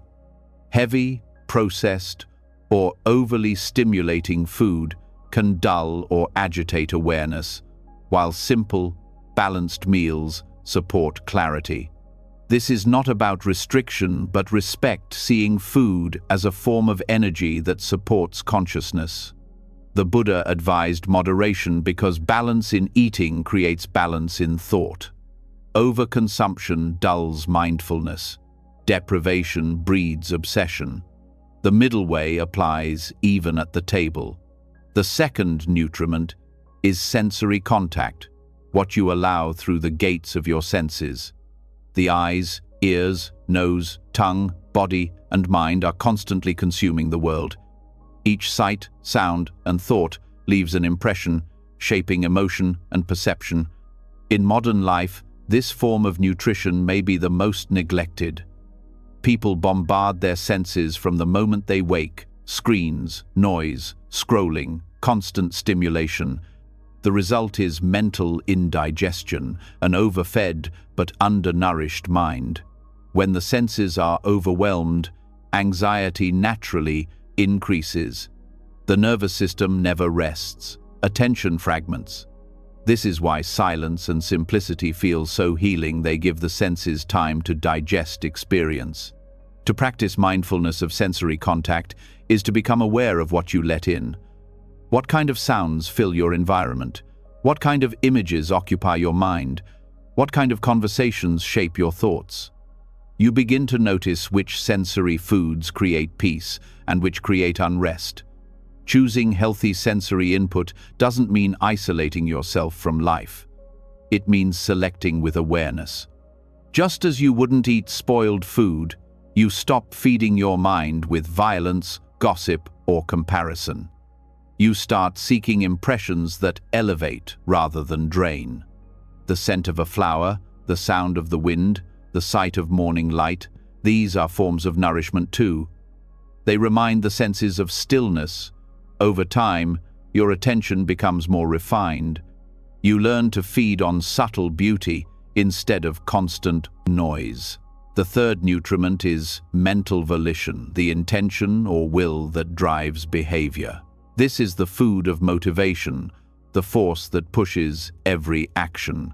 What you desire, what you strive for, what you cling to, these are the flavors of volition. Some are wholesome, arising from love, generosity, and wisdom. Others are unwholesome, born from greed, fear, or delusion. The Buddha taught that whatever you constantly desire becomes the shape of your life. The hunger of the heart is more powerful than the hunger of the stomach. Modern stress culture thrives on unhealthy volition. Society teaches people to chase endlessly more success, more recognition, more control. This constant striving feeds restlessness. You begin to live in a future that never arrives. The craving for achievement becomes a kind of spiritual malnutrition. No matter how much you consume, you feel empty. True nourishment comes from intention aligned with awareness, action guided by understanding rather than by compulsion. When volition is rooted in kindness, life feels lighter. When it's driven by fear or competition, tension grows. The practice here is to pause before acting and ask, what is feeding this desire? Is it love or insecurity? Is it service or ego? Each choice reinforces a certain state of mind. Acting from compassion strengthens compassion. Acting from anxiety strengthens anxiety. The quality of volition determines whether the mind expands or contracts. The fourth nutriment is consciousness itself, the subtle stream of awareness that is constantly renewed by contact with the world. Consciousness feeds on experience. It's like a flame sustained by fuel. Each perception, emotion, and memory becomes nourishment for awareness. When consciousness feeds on wholesome impressions, it becomes clear and calm. When it feeds on negativity or delusion, it becomes clouded. This is the deepest level of nutrition, the cycle that sustains the sense of self. To understand this, notice how certain mental states seem to reinforce themselves. When you dwell on worry, the mind produces more things to worry about. When you focus on gratitude, more things appear to be grateful for. This is the feedback loop of consciousness feeding on its own creations. Awareness is both the eater and the eaten. To break the cycle of stress, you must feed consciousness with presence rather than reactivity. These four nutriments are not separate. They intertwine constantly. What you eat affects your senses. What your senses take in shapes your volition. What you intend sustains your consciousness. The entire chain of experience is nourished moment by what you consume physically, mentally, and emotionally. If you want to understand stress, don't just look at your thoughts. Look at what you're feeding them with. To work with these nutriments skillfully, mindfulness becomes your guide. Before eating, pause and acknowledge the food as energy from the earth, as life supporting life. Before exposing yourself to information, ask if it will uplift or burden your mind. Before pursuing a goal, check if it's born from peace or insecurity. Before indulging a repetitive thought, ask if it brings clarity or confusion. This kind of inquiry doesn't take time. It creates time, the spaciousness of awareness that prevents unconscious consumption. Over time, the results of mindful nourishment become visible. The body grows lighter because you eat with awareness, not impulse. The mind grows clearer because you consume fewer distractions. The heart grows softer because your intentions become pure. Consciousness itself becomes luminous, no longer sustained by craving but by wisdom. You begin to feel harmony between inner and outer nourishment. In this process, moderation is key. Extreme control creates tension. Unconscious indulgence creates dullness. The middle way is the art of balance, eating enough, seeing enough, doing enough, but not drowning in excess. Even beauty, when consumed without pause, can tire the senses. True satisfaction arises from rhythm, the alternation of engagement and rest, sound and silence, activity and stillness. Each nutriment can either feed stress or feed peace. Food becomes stress when eaten with greed, peace when eaten with gratitude. Sensory contact becomes stress when it's unfiltered, peace when it's chosen wisely. Volition becomes stress when it's driven by craving, peace when guided by compassion. Consciousness becomes stress when lost in distraction, peace when nourished by awareness. To apply this understanding practically, start small. Notice the first few minutes after waking. What's the first thing you feed your mind? Is it silence, gratitude, or the flood of notifications and news? That moment sets the tone for the day. Throughout the day, notice what you feed your attention to. Each focus is a meal for the mind. You cannot control every stimulus, but you can choose which to swallow and which to let pass. This teaching also reveals how collective stress is formed. A society that constantly feeds on fear-based news, competitive values, and endless consumption will naturally feel anxious. The same law applies individually. The mind reflects its diet. When you start feeding it stillness, compassion, and wisdom, peace becomes the natural flavor of your life.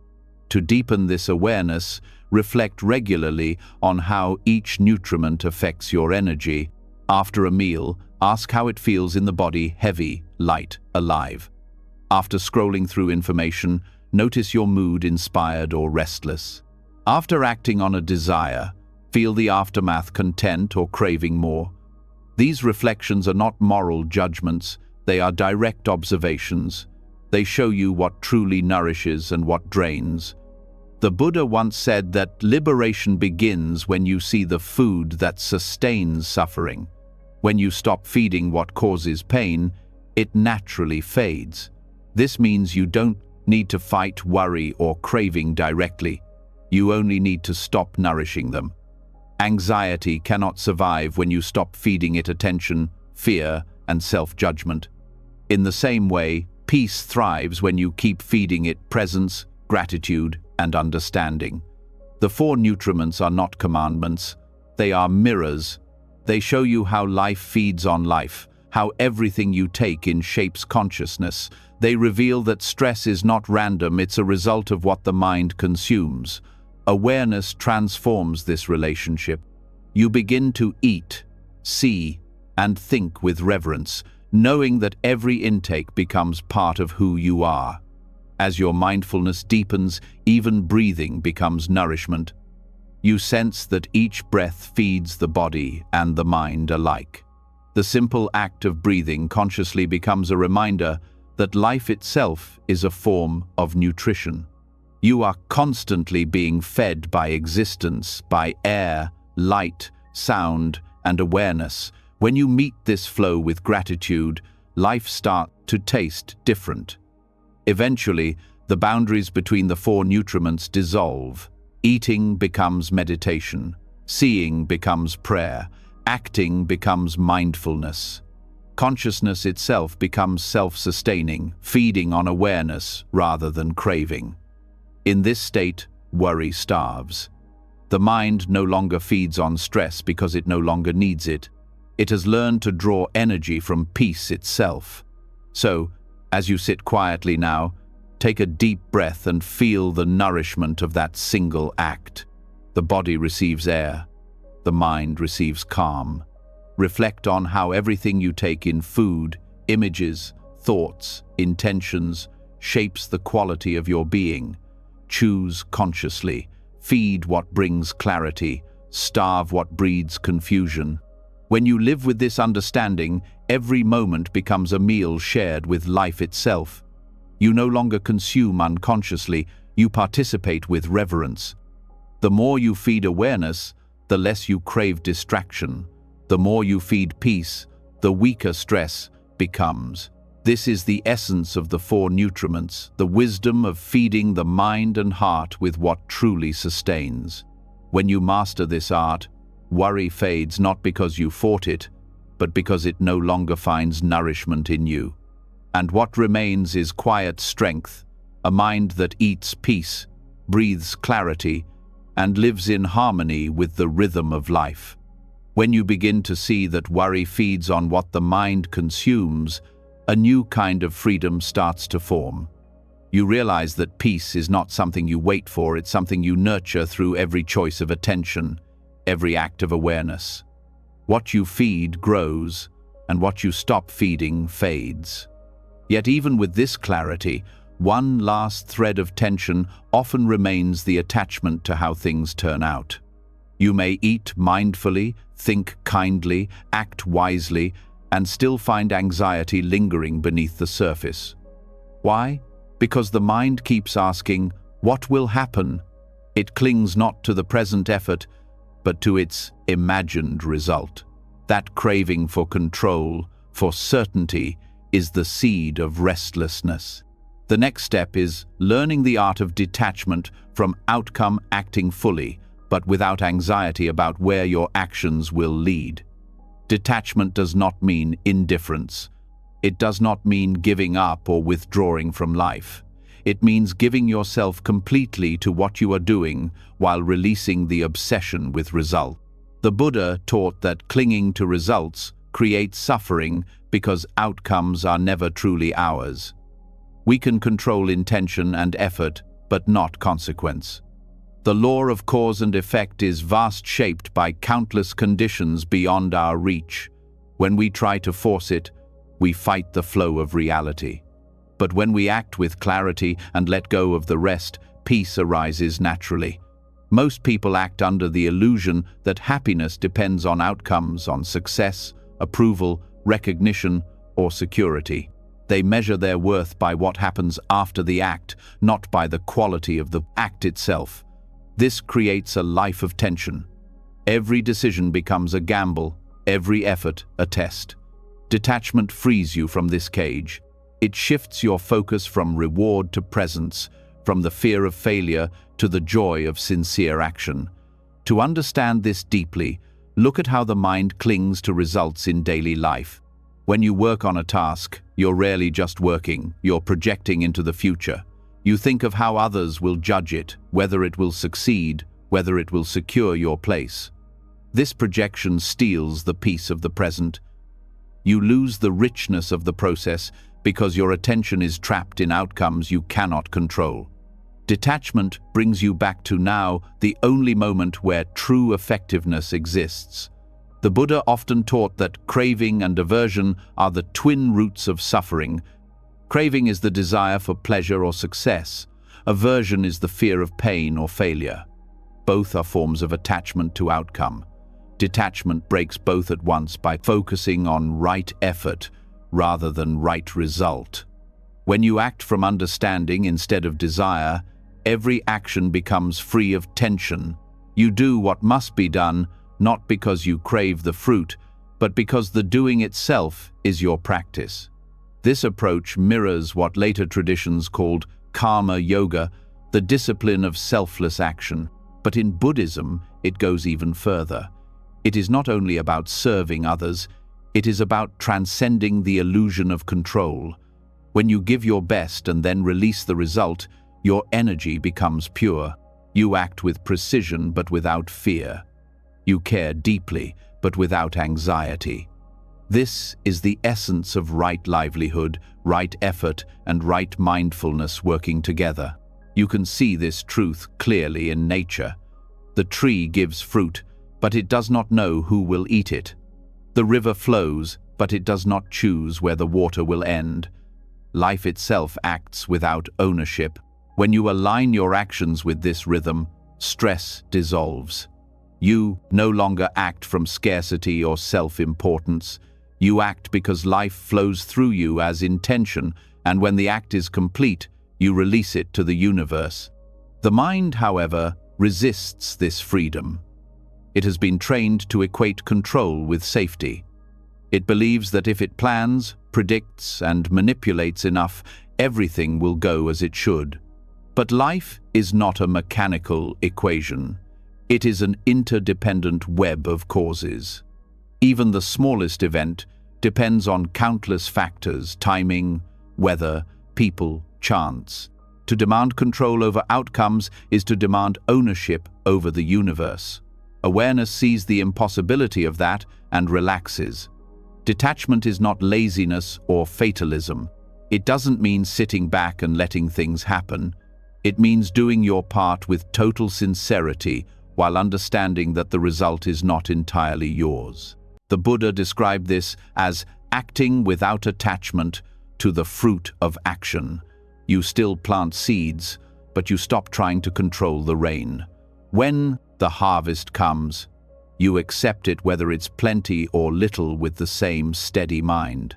This balance between effort and release brings immense relief. You stop overworking the mind. You stop worrying about how the future will unfold.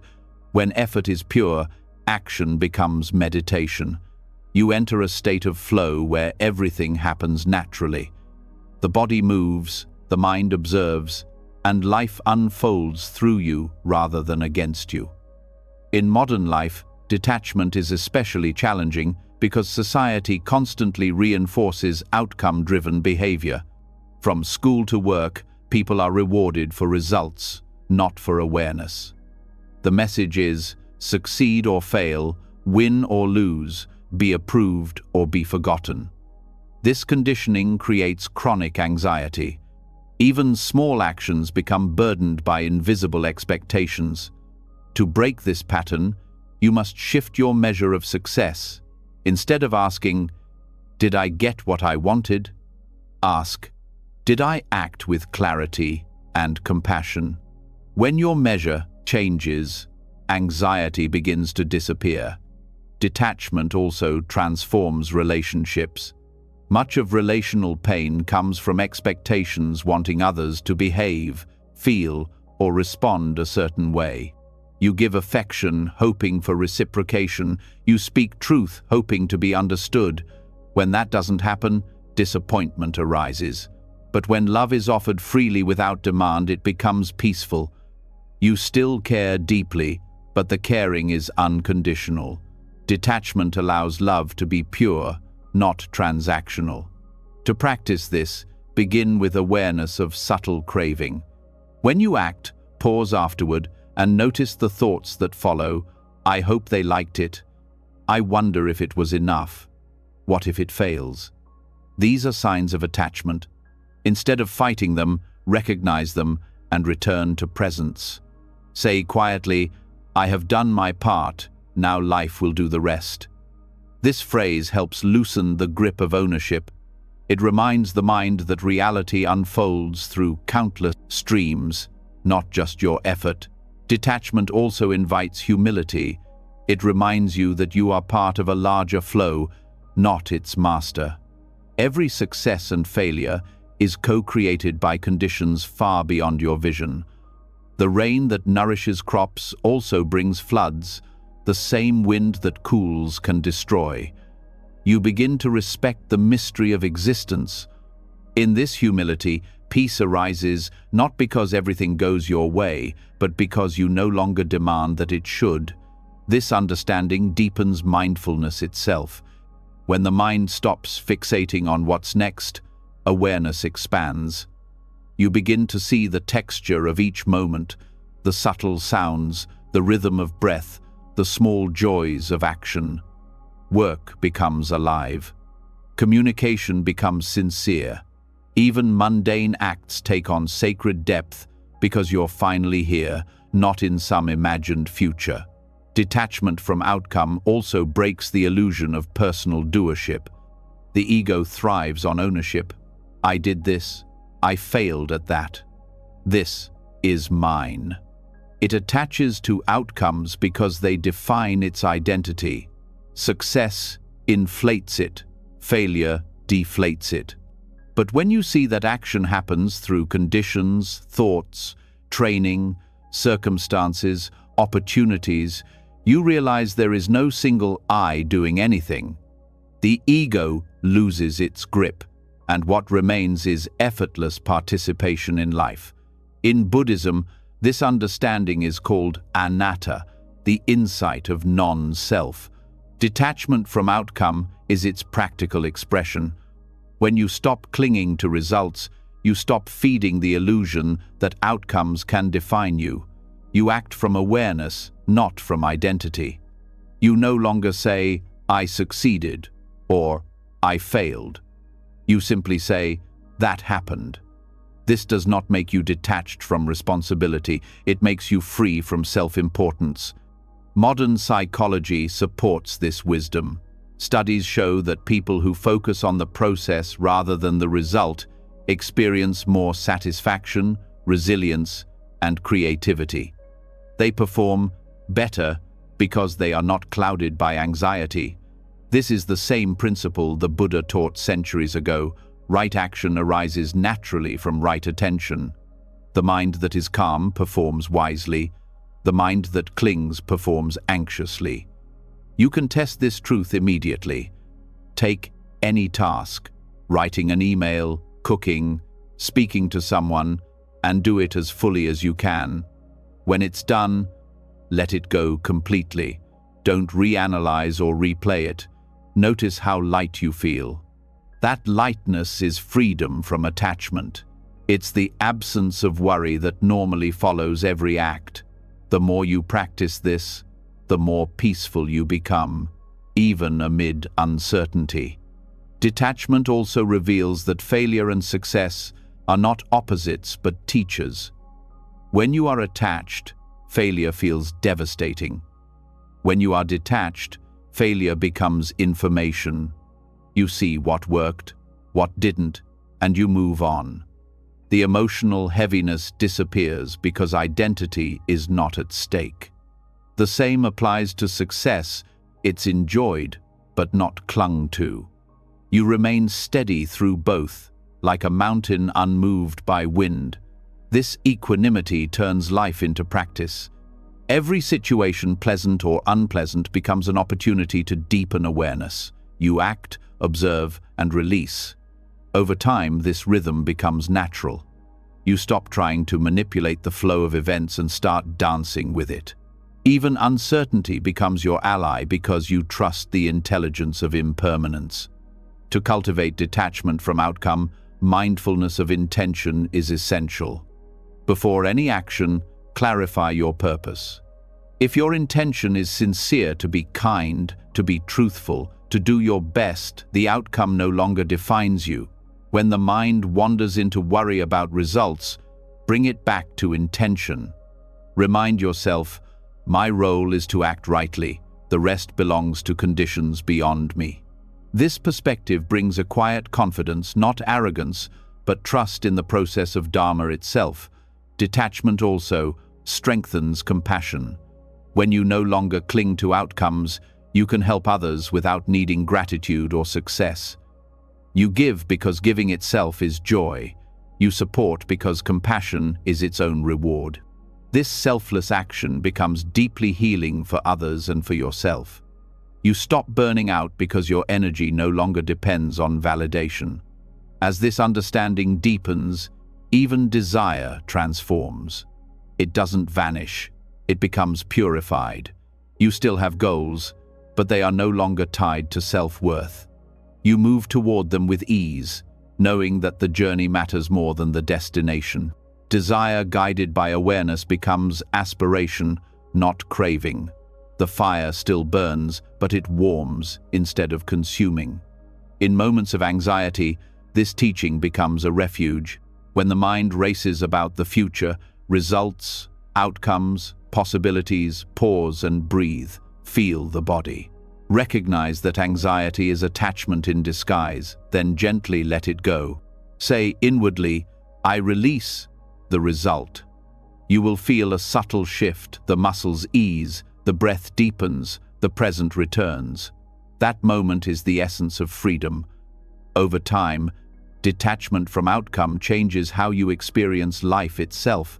You stop dividing moments into good and bad. You see that everything contributes to awakening. Success humbles you. Failure strengthens you. Gain and loss become teachers, not judges.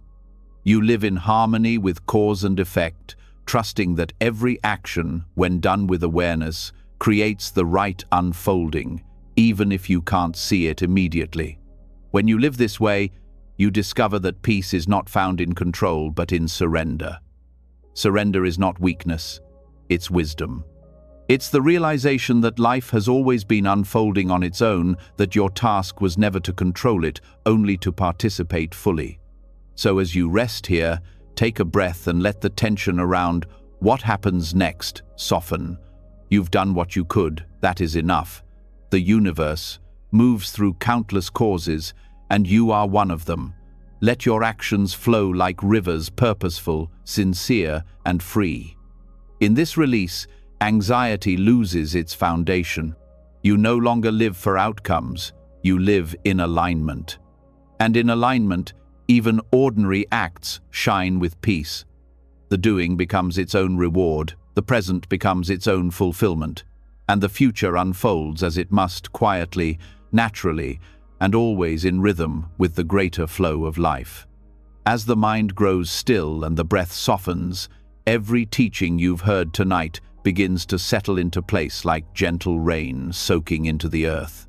You've walked through the wisdom of awareness, silence, balance, non-identification, compassion, impermanence, and freedom from control. Each one has been a doorway back to what was always waiting beneath the noise piece that does not depend on circumstance. You've learned that stress fades when you stop feeding it, that emotions lose their power when you let them flow, that calm is not the absence of movement but the presence of understanding. You've seen that the mind, once an enemy, can become your greatest ally when treated with patience and love. As you drift towards sleep, let all effort go. Let the breath move on its own. Let awareness rest in itself. The journey doesn't end here, it continues in every choice, every thought, every act of kindness you carry into tomorrow. Because peace isn't something you visit, it's something you practice, moment by moment, breath by breath. If these teachings spoke to you tonight, share your reflection in the comments. What truth touched your heart the most? Your insight may be the light someone else needs. And if you want more guidance to stay calm, grounded, and awake in daily life, subscribe and turn on the bell so you never miss the next step on this path toward peace. Now, close your eyes. Let go of the day. The Dharma has already begun its quiet work within you. Rest easy. You are safe. You are free. And you are home.